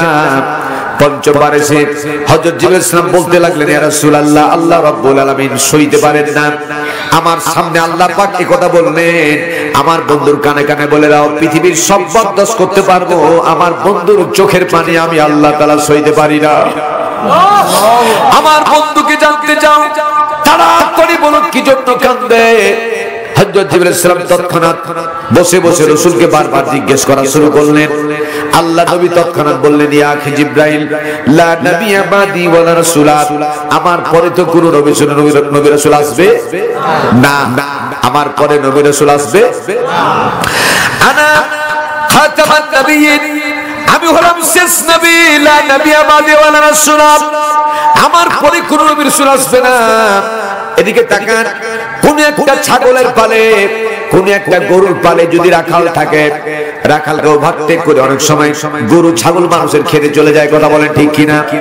নবীজি বোঝাতে চাইলেন আমার পরে কোন নবী রাসূল আসবে না, আর নবী রাসূলরা হচ্ছে তার উম্মতের জন্য সমকালীন তৎকালীন উম্মতের জন্য নবীরা হচ্ছেন রাখাল, তাদেরকে পাপাচার থেকে ফিরিয়ে রাখার জন্য চেষ্টা করে, ঠিক কিনা? কিন্তু আমার উম্মতেরা নবী থাকবে না, রাখাল থাকবে না, যার কারণে এই ছাগলগুলি মানুষের ক্ষেত শুধু খাবে না, ধ্বংস করে ফেলবে। তার মানে আমার উম্মতেরা গুনাহ করতে করতে তাদের জীবনটা ধ্বংস করে ফেলবে, আর যার যত গুনাহ বেশি হবে মৃত্যুর যন্ত্রণা তার তত বেশি হবে। আমি কেমনে সইব, কেমনে বরদাস্ত করব, মৃত্যুর যন্ত্রণা আমার সবচেয়ে আমার উম্মতের বেশি হবে, এটা আমি নবী সইতে পারবো না। আল্লাহ রাব্বুল আলামিন হাদিসুল কুদসির মধ্যে শব্দটা এসেছে আল মাউতু ক্বাবলাল গারগারা, আমার বন্ধুকে বলে দাও, আমার হাবিবকে জানায় দাও, তার উম্মতের জন্য স্পেশাল কনসিডার। আল্লাহু আকবার, জোরে বলেন না আল্লাহু আকবার। স্পেশাল কনসিডার শব্দটা মনে রাখবেন, স্পেশাল কনসিডার সবাই পায় না, ঠিক না ঠিক? আমার হাবিবের উম্মতের জন্য স্পেশাল কনসিডার আল মাউতু ক্বাবলাল গারগারা, আমার বন্ধুর উম্মতের জন্য স্পেশাল উপহার দিলাম। মৃত্যুর আগে এই যে তাকান, এই জায়গাতে একটা উঁচা জায়গা আছে, এই জায়গাতে গড়গড় গড়গড় শব্দ শুরু হয়ে যায়। মৃত্যুর আগে গড়গড় শব্দ আসার আগে আমার হাবিবের উম্মতেরা যদি তওবা করতে পারে, আমি আল্লাহ পাক তার জন্য ওয়াদা করলাম, মৃত্যুর যন্ত্রণা থেকে আমি আল্লাহ তাকে বাঁচায়া দেব। আরো চিৎকার মেরে বলেন আল্লাহু আকবার। আল্লাহ নবী মাথা উঠাই নিলেন, আল্লাহ নবী সিজদা থেকে মাথা উঠাই নিলেন। কিছুক্ষণ পরে আল্লাহর দরবারে জিবরাইল গিয়ে হাজির। আল্লাহ আবার জিব্রাইলকে বলতে, জিব্রাইল রে আমি দেখতে পাচ্ছি আমার বন্ধু আবার সিজদায় কাঁদে, আবার কাঁদে। কি বলেছে তুমি এখনো আমার বন্ধু কাঁদতে আছে, কারণ কি? আবার জিব্রাইল আসলেন, ইয়া রাসূলুল্লাহ এই সুসংবাদ তো আপনার কাছে পৌঁছে দিয়েছি, কান্নার তো আর কারণ খুঁজে পাই না। হাবিব আল্লাহর নবী বলতেছেন, ইয়া কি জিব্রাইল, আল্লাহ রাব্বুল আলামিন শুধু দুনিয়ার জন্য আমাকে রাসূল বানায় নাই, আমাকে আখিরাতের জন্য আমার আল্লাহ রাসূল বানিয়েছে। তার কারণ হলো وسيق الذين كفروا إلى جهنم زمرا। আরবিতে অস্বীকার শব্দের অর্থ হচ্ছে ধাক্কা মেরে পুরো কিছুকে নিয়ে যাওয়া। বুঝতে পেরেছেন? অস্বীকার শব্দের অর্থ হচ্ছে ঠেলে ঠেলে ধাক্কা মেরে মেরে নিয়ে যাওয়া, হয় মানুষকে নিয়ে যাবে, না গরু ছাগলকে, ইত্যাদি ইত্যাদি। কিয়ামতের ময়দানে আল্লাহ নবী বুঝাতে চাইলেন, আমার উম্মতেরা অতিরিক্ত গুনাহ করার কারণে কিয়ামতের ময়দানে ধাক্কা মেরে মেরে যখন অন্য নবীর উম্মতের সাথে জাহান্নামের দিকে নিয়ে যেতে থাকবে, আমি কেমনে বরদাস্ত করব, কেমনে সইব? এটা আমি বরদাস্ত করতে পারবো না। আল্লাহ পাক এই ব্যাপারে যতক্ষণ পর্যন্ত আমাকে সাজদা না দেবেন, আমি আবার সিজদা থেকে মাথা উঠাইতে পারি না। আল্লাহ রাব্বুল আলামিন ষষ্ঠ নাম্বার ওহী নাযিল করলেন, ও জিবরাইল আমার হাবিবকে বলে দাও, আমার বন্ধুকে বলে দাও, আমার বন্ধুকে জানায় দাও, আমি আল্লাহ তাআলা আমার বন্ধুর চোখের পানি সইতে পারি না, আমার বন্ধুকে সুসংবাদ জানায় দাও। সুসংবাদটি হলো কাল কিয়ামতের ময়দানটা এত বেশি ভয়াবহ হবে। কোন কোন বর্ণনায় পাওয়া যায়, কোন একজন সন্তান, কোন একজন এজ এ ম্যান হিসেবে একজন ব্যক্তি একটা মাত্র নেকি কমতি হওয়ার কারণে জাহান্নাম ফায়সালা হয়ে গেছে। কয়টা নেকি? সবাই বলেন। আমার ভাইয়েরা পাগল হয়ে যাবে, খুঁজতে খুঁজতে হয়রান হয়ে যাবে, একটা নেবি পাবো কোথায়, যাব কোথায়, খুঁজতে খুঁজতে যখন হয়রান হয়ে যাবে, এক পর্যায়ে তার আপন ভাইকে পেয়ে যাবে, ভাই পরিচয় নিতে চাইবে না, আপন বন্ধু পরিচয় নিতে চাইবে না, আপন জন্মদাতা বাবা পরিচয় নিতে চাইবে না। তখন মনে মনে ভাববে, আহারে পৃথিবীর জমিনে মায়ের চাইতে আপন জন কেউ ছিল না, মা মা মা বলে চিৎকার শুরু করে দেবে। এক পর্যায়ে কোনো মনে আছে মাকে সামনে পেয়ে যাবে, মাকে গিয়ে বলবে, মা পৃথিবীর জমিনে এমন কতগুলা দিন ছিল, সারাটা দিন কাজ নিয়ে তুমি খেতে বসতে সময় পাও নাই, সূর্য ডুবার আগ দিয়া মাগরিবের আগ দিয়া দুপুরের খানা খেতে বসেছিলেন, ধুলো ধূসর অবস্থাতে মা মা করতে করতে চিৎকার করতে করতে তোমার কাছে যখন গিয়ে হাজির হয়েছিলাম, যে খানাটা তোমার মুখের নিকটে নিয়ে এসেছিলে, লোকমাটা আমার দিকে তাকায়া মুচকি হেসে ওই লোকমাটা মুখের কাছ থেকে সরায়া আমার মুখে দাবা দিয়েছিলে। শুধু তাই না, এমন কতদিন ছিল বিদ্যুৎ ছিল না, আর সারা রাত মশার কামড়ে ঘুমাসতেছি না, আমাকে যাতে মশাতে কামড়াতে না পারে তাল পাখা দিয়া সারা রাত বাতাস করে করে তুমি আমাকে ঘুম পাড়িয়েছিলে। মা তুমি ঘুমাও না, তুমি ঘুমাও নাই, আমাকে তুমি ঘুম পাড়িয়েছিলে, একথা ঠিক কিনা? জোরে বলেন ঠিক কিনা? একথা যেমন ঠিক বলতেছে, সেদিন অনেক মা কেঁদেছিল, বাচ্চা কেন খাই না। বর্তমান জমিনে অনেক মা কান্দে, ফ্ল্যাটে সবার জায়গা হয়, মার জায়গা হয় না। অনেক মা কান্দে, মা এখন খেতে পায় না।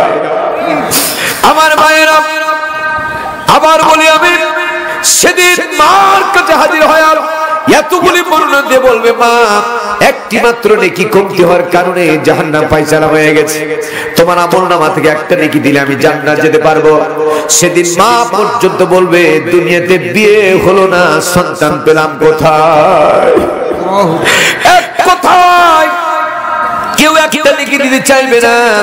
সেদিন কিয়ামতের ময়দান সম্পর্কে আল্লাহ রাসূল বললেন, আমি বরদাস্ত করতে পারবো না অন্যান্য নবীর উম্মতের সাথে আমার উম্মতকে টেনে হেঁচড়ে জাহান্নামের দিকে ফেরেশতারা নিয়ে যেতে থাকবে।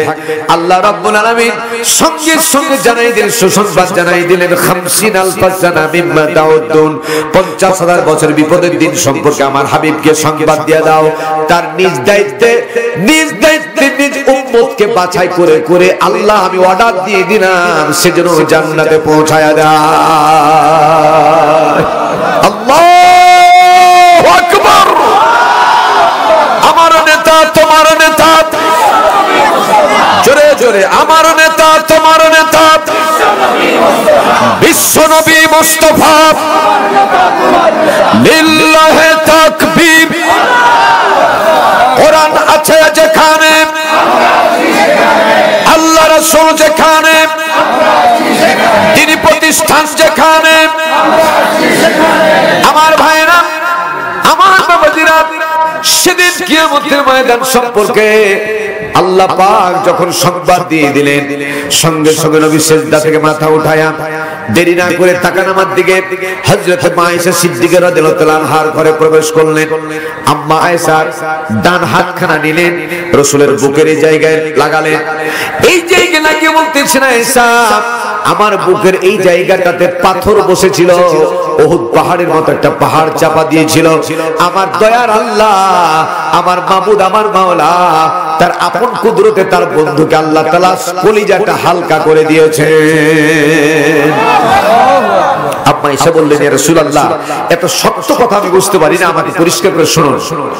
শুনুন আল্লাহ নবী বলেন, সারে উম্মতের মৃত্যুর যন্ত্রণা সম্পর্কে পাগলের মতো কাঁদতেছিলাম। আল্লাহ তাআলা সাজেশন দিলেন, মৃত্যুর যন্ত্রণা সম্পর্কে আমাকে সুসংবাদ জানিয়েছেন যে মৃত্যুর আগ পর্যন্ত মুহূর্তে ইল্লা আল মাউতু ক্বাবলাল গারগারা, মৃত্যুর আগে গড়গড় শব্দ যখন আসবে তওবা যদি করতে পারে আমি মৃত্যুর যন্ত্রণা তাকে দেব না। জোরে বলেন সুবহানাল্লাহ। ওয়াদা করলেন কে? জোরে বলেন না ওয়াদা করলেন কে? এখানে প্রশ্ন একটা থেকেই যায়, তাহলে কি আমরা সবাই তওবা করতে পারবো? না না, সবাই তওবা করতে পারবেন না। এই কারণে ভাইরা আমার, বাবাজিরা আমার, আল্লাহ নবী বেশি বেশি তওবা করতেন, কিন্তু সকলের একমত কমপক্ষে 100 বার তওবা না করে রাসূল ঘুমাতেন না, কমপক্ষে। একদিন আম্মা এসে বলে ফেললেন, ইয়া রাসূলুল্লাহ আল্লাহ তাআলা আপনার সামনের পিছনের সমস্ত গুনাহ মাফ করে দিয়েছেন, আপনাকে মাসুম বানাই দিয়েছেন, আপনি এত তওবা করেন কেন?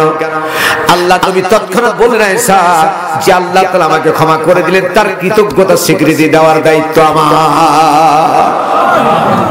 সুবহানাল্লাহ বলেন। নবীজি 100 বার তওবা না করে ঘুমাতেন না, আর আমরা গুনাহে জর্জরিত, কিন্তু আমরা সিরিয়াল দেখতে দেখতে ঘুমাই। কথা বলে, গীবত করতে করতে ঘুমাই। কথা বলে না কেন? মিথ্যা করতে করতে ঘুমাই, গুনার সমুদ্রের থেকে তারপরে ঘুমাই, মদ পান করতে করতে ঘুমাই। তাহলে এইরকম ব্যক্তিরা মৃত্যু অবশ্যই তওবা করতে পারবে না। কথা বলেন ঠিক কিনা? তওবা করার ট্রেনিং রাখতে হবে। এইজন্য আপনাদের প্রথম ট্রেনিং, প্রথম আজকে আপনাদের প্রথম যে সবকটা আমি দিলাম, তাতে প্রত্যেকটা দিন কমপক্ষে অন্যান্য আমলের সাথে ঘুমার আগে কমপক্ষে 100 বার তওবা করা লাগবে। কয়বার? কথা বলেন কয়বার? এটা ভুলবেন না। আল্লাহ আমল করার তৌফিক দান করুন, বলেন আমিন। আমার মায়েরা, আল্লাহ নবী আম্মা আয়েশা সিদ্দিকা রাদিয়াল্লাহু তাআলা আনহাকে কথাগুলি যখন খুলে খুলে বললেন, আম্মা আয়েশা অত্যন্ত মেধাবী ছিলেন। আল্লাহ নবী আম্মা আয়েশাকে জিজ্ঞেস করতেছেন, আম্মা আয়েশা জিজ্ঞেস করছেন রাসূলকে, ইয়া রাসূলুল্লাহ কিয়ামতের ময়দানে শুধু আপনার উম্মত থাকবে না, লক্ষ লক্ষ নবীর কোটি কোটি উম্মতের অবস্থান করবে, আপনার উম্মতকে কেমনে আপনি বাছাই করবেন? যুক্তিটা ঠিক আছে না নাই? কথা বলেন। আল্লাহ নবী প্রথম জবাব দিলেন। আল্লাহ নবী দুইটা জবাবের ভিতরে প্রথম জবাব কি দিলেন? তাকান মা বোনেরা, প্রাণ খুলে শুনুন। প্রথম জবাব নবীজি দিলেন, আয়েশা রে জেনে রাখো, যতগুলি নবী পৃথিবীতে এসেছিলেন সমস্ত নবীরা ছিল গোত্র ভিত্তিক, এলাকা ভিত্তিক। যেমন আমাদের বাংলাদেশে যত এমপি আছে, প্রত্যেকটা এমপিরা নিজের এলাকার জন্য কাজ করতে পারবে, অন্য এলাকার জন্য কাজ করতে পারবে না।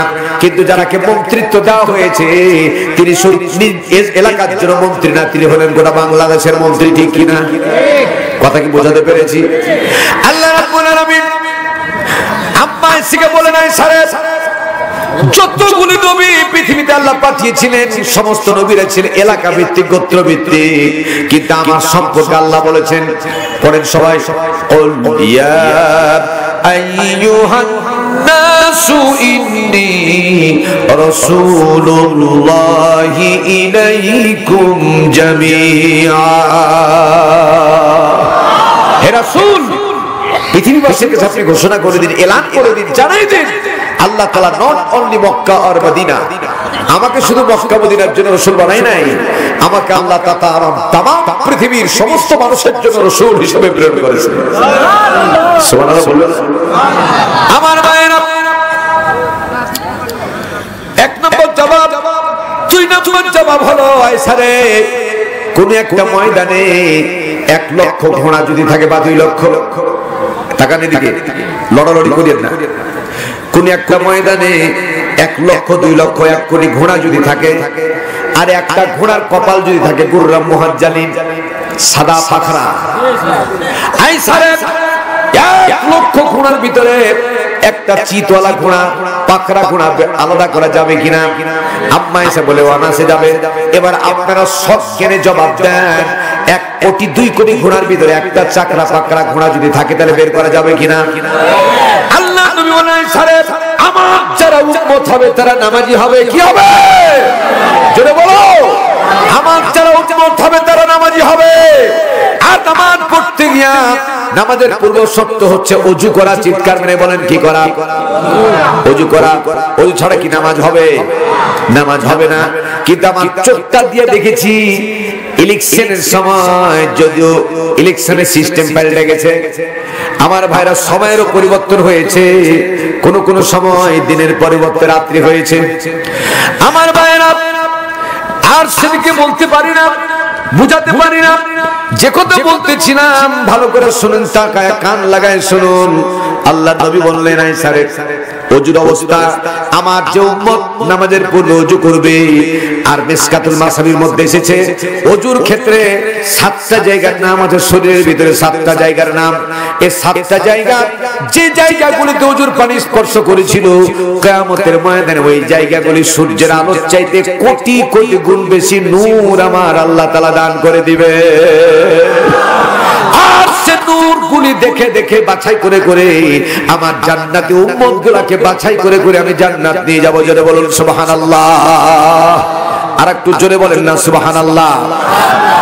প্রাসঙ্গিক কথা শেষ। তার মানে হলো, শেষ কথাটি হলো, যদি নামাজ না থাকে ওযু থাকবে না, ওযু না থাকলে কিয়ামতের ময়দানে শরীরে নূর থাকবে না, আর যদি নূর না থাকে জান্নাত যাওয়া যাবে। তাহলে নামাজ পড়া দরকার আছে না নাই? কারা কারা মনে করে নামাজ পড়তেই হবে, কারা কারা মনে করে হাতটা তুলে দেখান। লিল্লাহে তাকবীর, লিল্লাহে তাকবীর। ইয়া আল্লাহ, এই কোরআনের ময়দান থেকে তোমার নামের কসম করছি, অঙ্গীকার করছি, হায়াতে জিন্দেগিতে শরীয়তের ওজর ছাড়া ফরজ নামাজ, ফরজ রোজা ছেড়ে দেব না। জোরে বলেন, ছেড়ে দেব না। আয় আল্লাহ, আখেরি মোনাজাত না হওয়া পর্যন্ত এই ময়দান ছেড়ে যাব না। জোরে বলেন, ময়দান ছেড়ে যাব না। আয় আল্লাহ, আমাদের এই ওয়াদা মৃত্যু পর্যন্ত পালনের তৌফিক দাও। আমিন ইয়া রাব্বাল আলামিন। বলুন আমার সাথে, বিরক্ত হচ্ছেন? পড়েন সবাই। আউযু বিল্লাহি মিনাশ শাইতানির রাজীম। বিসমিল্লাহির রাহমানির রাহিম। বিতাড়িত মারদুদ শয়তান অস্বস্ত থেকে আল্লাহর কাছে পানা চাচ্ছি। পরম করুণাময় আল্লাহ তাআলার নামে শুরু করছি। তাবারাকাল্লাযী বিয়াদিহিল মুলকু ওয়া হুয়া আলা কুল্লি শাইইন কাদির। আল্লাযী খালাকাল মাউতা ওয়াল হায়াতা লিয়াবলুয়াকুম আইয়ুকুম আহসানু আমালান ওয়া হুয়াল আজিজুল গফুর। সাদ্দাকতা ইয়া রাব্বানা। চিৎকার মেরে বলেন আল্লাহু আকবার। পবিত্র কোরআনে কারীম সূরা আল মুলক আপনারা ধৈর্যের পরিচয় দিবেন তো ইনশাআল্লাহ? সবাই আল্লাহ তৌফিক দিন, বলেন আমিন। মুলক শব্দ থেকে মুলুকিয়াত, এট ফার্স্ট মুলুকিয়াত শব্দের আবিধানিক অর্থ হচ্ছে রাজত্ব। মুলুকিয়াত মানে আল্লাহ পাক বলছে আমি যাকে ইচ্ছা করি মুলুকিয়াত দান করি। প্রথম শব্দ ভালো করে মনে রাখবেন, মুলুকিয়াত শব্দের অর্থ রাজত্ব, আর রাজত্ব শব্দের আবিধানিক শব্দের মধ্যে একটা অর্থ হচ্ছে আমি আল্লাহ যাকে ইচ্ছা করি ক্ষমতা দান করি, রাজত্ব দান করি। এই রাজত্বটা ভেরি ইম্পর্টেন্ট পয়েন্ট এবং সমসাময়িক। লক্ষ্য করুন, এই যে আমার চেয়ারে বসে আছি, এটা কিন্তু এখন আমার রাজত্ব, ঠিক কিনা? কিন্তু আমার রাজত্বের সময় সীমা ম্যাক্সিমাম 3 আওয়ার্স, 3 ঘন্টা বা 3.5 ঘন্টা, যা হোক। এর পরে এখানে আপনারাও থাকবে, আর আপনারা না থাকলে আমার থাকার কোনো প্রশ্নই। এটাই হচ্ছে সিস্টেম। এতক্ষণ পর্যন্ত আমি বসে থাকলে আমার ইজ্জত থাকবে, কিন্তু যদি আপনারা সবাই উঠে চলে যান আর আমি একাই বসে থাকি, ইজ্জত সম্মান থাকবে। তাহলে আমার উচিত হবে সময় মতো চেয়ারটা ছেড়ে দেওয়া। অনেকে কথা বলে না, কোন দেশে পড়লাম। আমার উচিত হবে ইজ্জত থাকা অবস্থাতে সময় সাপেক্ষে আমাকে চেয়ারটা ছেড়ে দেওয়া। না, আমার ভাইরা, আল্লাহ রাব্বুল আলামিন বলছেন শুনুন, আমি যাকে ইজ্জত দেই وتعز من تشاء وتجل من تشاء بيدك الخير إنك على كل شيء قدير। আমি আল্লাহ তাআলা যাকে ইচ্ছা করি ইজ্জত দেই, আবার যাকে ইচ্ছা করি তার কাছ থেকে ইজ্জত ছিনিয়ে নিই। আরেকটা জায়গায় আল্লাহ বলছেন তার আগে, কুলিল্লাহুম্মা মালিকাল মুলকি তুতিল মুলকা মিম্মান তাশা ওয়া তানজিউল মুলকা মিম্মান তাশা ওয়া তুইজ্জু মান তাশা ওয়া তুজিল্লু মান তাশা বিয়াদিকাল খায়রি ইন্নাকা আলা কুল্লি শাইইন কাদির। কুলিল্লাহুম্মা মালিকাল মুলক, তোমরা মনে রেখো মুলকিয়াত যাকে আমি দান করেছি, রাজত্ব যাকে দান করেছি, ক্ষমতা যাকে আমি দান করেছি, এই ক্ষমতা দিয়ে যেমন ইজ্জত দিয়েছি, আবার শুনেন ক্ষমতা দেওয়ার পরে যেমন ইজ্জত দিয়েছি, যে আল্লাহ তাআলা ক্ষমতা দিলেন সে আল্লাহ পাককে বুড়া আঙ্গুল যদি দেখাও, তার মানে ক্ষমতার অপব্যবহার যদি করো, তাহলে ইজ্জতটা থেকে তোমাকে ক্ষমতা থেকে টেনে নামাবো এ কথা বলা নাই। তোমাকে মুলকিয়াত থাকা অবস্থায় আমি আল্লাহ তোমাকে বেইজ্জত করে ছাড়বো। এটা কার ঘোষণা? কথা বলেন না, কার ঘোষণা? আল্লাহ রাব্বুল আলামিন যুগে যুগে দেখিয়েছেন আমার ভাইয়েরা। তদানীন্তন সময়ে নমরুদ জ্বলন্ত প্রমাণ। আল্লাহ রাব্বুল আলামিন নমরুদকে দিয়ে দেখালেন ক্ষমতার অপব্যবহার যখন তিনি করলেন, আল্লাহ তাকে সাহিস্তা করার জন্য, আল্লাহ তাকে শাস্তি দেওয়ার জন্য বড় ধরনের একটা ব্যবস্থা করলেন না। বোমার দরকার হলো না, ইয়ার গান দরকার হলো না, বড় বড় কোনো এমএমজি এলএলজি দরকার হলো না, এমনকি একটা সুস্থ মশার দরকার হলো না। আল্লাহ একটা ল্যাংড়া মশা দিয়া ক্ষমতাকে সাইজ করে দিয়েছিলেন। চিৎকার মেরে বলেন ঠিক কিনা? আমার ভাইয়েরা নমরুদকে সাইজ করার জন্য আমার ভাইয়েরা 1 নয় 2 নয় 2 বছর 8 মাসের ভিতরে 23,844 জন 23,844 জন 23,844 জন ব্যক্তিকে চাকরি দেওয়া হয়েছিল, অন্য কারণে না, তার মাথায় জুতা পেটার জন্য। 23,844 লেখা রাখো, পাইবে না, চট করে পাওয়া যাবে না। আমার ভাইয়েরা যেদিন দুনিয়া থেকে বিদায় নিচ্ছে সেদিন দুজন মারতে ছিল, যখন জুতা মারে মশা তখন আরাম করে, জুতা মারা বন্ধ করে মশার ডিউটি শুরু করে। ও কার হুকুমে? কার হুকুমে? ভাইরা আমার, যেদিন লাস্ট অব্দি বমি হতে লাগলো, নিচের দিকে পায়খানা শুরু হলো, মুখ দিয়ে বমি হওয়া শুরু করলো, দিস ইজ ফাইনাল ডিসিশন।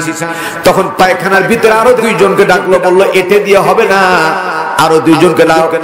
6 জন জুতা মারা শুরু করলো। জুতা দিয়ে যখন কাজ হচ্ছে না, আমাদের আঞ্চলিক ভাষায় বলে খাইটা নিয়ে এসো। খাইটা বুঝেন? কথা বুঝেন না কেন? আপনারা কি বলেন? এটা আমাদের আঞ্চলিক ভাষা বলে খাইটা নিয়ে এসো, খাইটা খাইটা। আমার ভাইরা, তাহলে বুঝা গেল ক্ষমতার অপব্যবহার যদি তোমরা করো, জুতাতে সোজা যদি না হও, প্রয়োজনে খাইটার দরকার হবে। অনেকে কথা বলছেন, চুপ করে আছে। আমার ভাইয়েরা, আমার বাবাজিরা, ওই নমরুদকে আল্লাহ তাআলা যখন বলছে যে জুতা মারা বন্ধ করো, মাথায় খাইটা মারা শুরু করো, এমন করে জোরে মারা শুরু করলো। আল্লাহ তাআলা ইশারা করলেন, মোসারে 1 2 3 রেডি হও। 1 2 3 মানে বুঝেন না? রেডি হও। কিছুক্ষণের মধ্যে মামলা খারাস, কিছুক্ষণের মধ্যে তুমি বেরিয়ে যাবা। এমন জোরে খাটার বাড়ি দিল, মাথা দ্বিখণ্ড হয়ে গেল। আল্লাহ মুসাকে বলল, তুমি আউট। আমার ভাইয়ের দ্বারা শিক্ষা গ্রহণ করা লাগবে। নমরুদের মৃত্যু হয়েছিল কোথায়? পায়খানায়। আরো জোরে, আরো জোরে। আমার ভাইয়েরা, এই নমরুদ থেকে শিক্ষা গ্রহণ করা দরকার। আমিও যদি এই চেয়ারে বসে যদি বেয়াদবি করি, ক্ষমতার অপব্যবহার করি, আমার অনিয়ম চলিত হলে অবশ্যই অবশ্যই আমাকেও খেটা খেটা হতে পারে। ঠিক না বেঠিক? কথা বলেন না ঠিক কিনা? আমার ভাইয়েরা, এরপরে পরে চলে আসেন। ওই নমরুদ যখন চলে গেল, এরপরে পরে 90 নমরুদের জন্ম হয়ে গেল। 90 নমরুদ গোটা পৃথিবীর ইতিহাসে যত মানুষ হত্যা করেছে আমার ভাইয়েরা, তার মধ্যে 10 জনের ভিতরে তৃতীয় হচ্ছেন জর্জ ডব্লিউ বুশ, হারামখোর। কথা বলেন ঠিক কিনা? আমি শান্তি পাচ্ছি না, কিন্তু ওরা কথা বলে না। ওরা কি বুঝে না, না কি ব্যাপার স্যাপার? না কথা বলবো না? জর্জ ডব্লিউ বুশ, চিৎকার করে বলেন ঠিক কিনা? 90 নমরুদ। আবার বল বুঝাচ্ছি, নমরুদ যখন ক্ষমতার দাপট দেখাচ্ছিল, আল্লাহ একটা ল্যাংড়া মশা দিয়ে সাইজ করলেন, ঠিক কিনা? পৃথিবীর ইতিহাস, গোটা পৃথিবী পরিচালনা করার দায়িত্বভার গ্রহণ করে আমেরিকার প্রেসিডেন্ট যারা যখন থাকে। কথা বলেন ঠিক কিনা? 90 নমরুদ, জর্জ ডব্লিউ বুশ তৎক্ষণাৎ যখন মুসলমানদেরকে নিয়ে কটূক্তি করা শুরু করলো, এমনকি রাসূল পাক সাল্লাল্লাহু আলাইহি ওয়াসাল্লামের সেক্সুয়াল সাইডে আলোচনা শুরু করলো, তখন ছিল বাপের বেটা সাংবাদিক জায়েদ। সাংবাদিক জায়েদ, জায়েদ কি নাম? জায়েদ, জায়েদ। আরে সাংবাদিক জায়েদ। আমি বলি সব সমাজের জন্য অপমানেরা এরকমটি হওয়া উচিত। বাতিল সে দবনে ওয়ালে আই आसमान ही हम, बातिल से दबने वाले आए आसमान ही हम, सोबर कर चुका है तू इंतहा हमारा। हे आकाश তুমি পৌঁছায় দাও, হে বাতাস তুমি ওই নাস্তিক মুক্তাদের কানে পৌঁছায় দাও, বাতিলের কানে পৌঁছায় দাও। মৃত্যুর পরোয়ানা জারি পর্যন্ত, ফাঁসির মঞ্চ পর্যন্ত আমরা যেতে প্রস্তুত, কিন্তু কাফের মুশরিক মুশরিকদের কাছে, কোন কাফের মুশরিক মুনাফিকদের কাছে জর্জ ডব্লিউ বুশ নবী সম্পর্কে বাজে কটূক্তি করল। সাংবাদিক যায় তাকানের দিকে, তৎক্ষণাৎ জুতার দিকে খেয়াল করছে, কোন জুতা খুলবো, বাম দিক কাটা না ডান দিক কাটা, ডান জুতা না বাম জুতা। এটা কেন কেন চিন্তা করলেন? কারণটা কি? ডানের একটা বরকত আছে না নাই? কথা বলেন, কথা বলেন, জোরে করে বলেন, ডানের বরকত আছে না নাই? প্রত্যেক জান্নাতীরা আমলনামা পাবে কোন হাতে? আরো জোরে। জান্নাতীর আসন কোন দিক থেকে শুরু হবে? আমার ভাইরা তাকান আমার দিকে, একজন নবীও ডানপন্থী ছাড়া বামপন্থী ছিলেন না, একজন সাহাবী বামপন্থী ছিলেন না, একজন তাবেঈন বামপন্থী ছিলেন না, একজন হক্কানি ওলি বামপন্থী ছিলেন না। হক্কানি আলেম যদি দাবি করো কোনদিন বামপন্থী করতে পারে না। আর যতই তাহাজ্জুদ গুজার হও, যত হজ করো, যত তাসবিহ তাহলিল করো, যত রকম তুমি নফল ইবাদত করো, বামপন্থীকে সাপোর্ট করলে কোন ইবাদত আল্লাহর দরবারে কবুল হবে না, হবে না। খবর কি না, খবর কি আপনি সালাম খবর কি? কথা বলে ঠিক না? ঠিক কথা বলে ঠিক কিনা? আমার ভাইয়েরা, এই জন্য বলতেছিলাম ডানের এবং বামের একটা বরকত আছে না নাই? বাম জুতাটা খুললো, সাংবাদিক জায়েদ বাম জুতা খুলে টার্গেট করে মারলো জজ ডব্লিউসি, ঠিক না? ঠিক, আরো যারা বলো।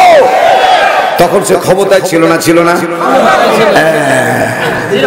দিস ইজ টাটকা তাফসীর, তাজা তাজা তাফসীর একবারে। আমার ভাইয়েরা, এখন আমরা যেমন আমাদের সামনে আমাদের দেশে টাটকা মুনাফিক দেখা যায় কিনা, যায় কিনা? আর টাটকা মুনাফিকেরা তোমরা, তোমাদেরকে আমি চিনি ভালো করে। আপনার কি চিনাবো? একটু দেখবেন, এখনই বলবো। যখন মুয়াজ্জিন আযান দিল, আল্লাহু আকবার, আল্লাহু আকবার। আচ্ছা, পরে আযান দেব ইনশাআল্লাহ। এরা তাকানে দিকে শুনে যে কথা বলতেছিলাম আমি আবার বলি, বাম জুতাটা খুলে টার্গেট করে মারলো জজ ডব্লিউ বুশের এই কপাল থেকে শুরু করে গাল পর্যন্ত লাল করে দিল কে? আল্লাহ লাল করালো। কে লাল করালো? সাংবাদিক জায়েদকে আল্লাহ তাআলা তৈরি করলেন, ঠিক কিনা? এখন সাংবাদিক জায়েদের মতো লোক আছে না নাই?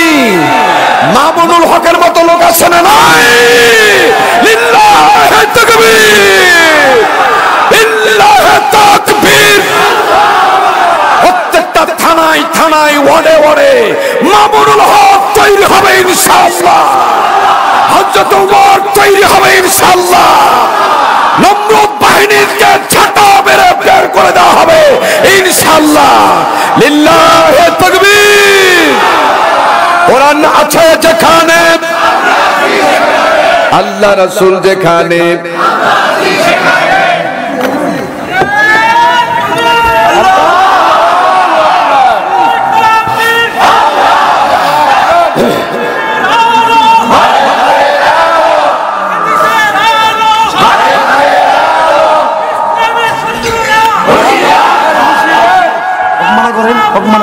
আমার ভাই আপনি বস না, না তুই বল, তুই বল, চুপ চুপ চুপ। আমার ভাইয়েরা, একজন কথা বলবেন না, বস প্লিজ। না, অপমান করে না, মানা করে দিলাম, আমরা তারপরে দিতে হবে। আর একজনের স্লোগান দেবেন না, কাউকে পারমিশন দেইনি আমি। আমার ভাইয়েরা, আমার কলিজার টুকরা সোনামণিরা, আমার বাপজানেরা, আল্লাহ রাব্বুল আলামিন একটু মেহেরবানি করে জিকির করুন, লা ইলাহা। আপনি সালাম লা ইলাহা। সবন্দা, সবন্দা আপনি প্লিজ প্লিজ আপনি কিছু করবেন না, জিরি করেন, লা ইলাহা। আরো জোরে, লা ইলাহা। সুবহানাল্লাহ ওয়ালহামদুলিল্লাহ, লা ইলাহা ইল্লাল্লাহ। সুবহানাল্লাহ, লা ইলাহা, লা ইলাহা ইল্লাল্লাহ মুহাম্মাদুর রাসূলুল্লাহ। সকলে মহব্বতে পড়েন সাল্লাল্লাহু আলাইহি সাল্লাম। আমার ভাইয়েরা, জজ ডব্লিউ বুশ ওই কাল থেকে এই চলা পর্যন্ত আল্লাহ পাক রব্বুল আলামিন যখন তাকে বেইজ্জত করলেন, তখন ক্ষমতায় ছিল না, ছিল না? এই কথা বলো না কেন? ক্ষমতা ছিল না, ছিল না? এজন্য আল্লাহ রাব্বুল আলামিন ইশারা করলেন এরপরে পরে যতগুলি নমরুদ বাহিনী আসবে আমি আল্লাহ রাব্বুল আলামিন ক্ষমতার অপব্যবহার যদি মাওলানা আব্দুল বাসির করে এই জুতা পিটা থেকে আব্দুল বাসিরও রেহাই পাবে না। ঠিক না বে ঠিক? আর একটু জোরে বলেন না ঠিক কিনা? এই জন্য আল্লাহ রাব্বুল আলামিন পবিত্র কোরআনে কারীমের ভিতরে সূরা মুলকের ভিতর সম্পর্কে রাসূল আরো বলতেছেন, তাকান আমার দিকে। আমার ইচ্ছা হয় আমার প্রত্যেকটা উম্মতের সিনার ভিতরে সূরা মুল থাকুক।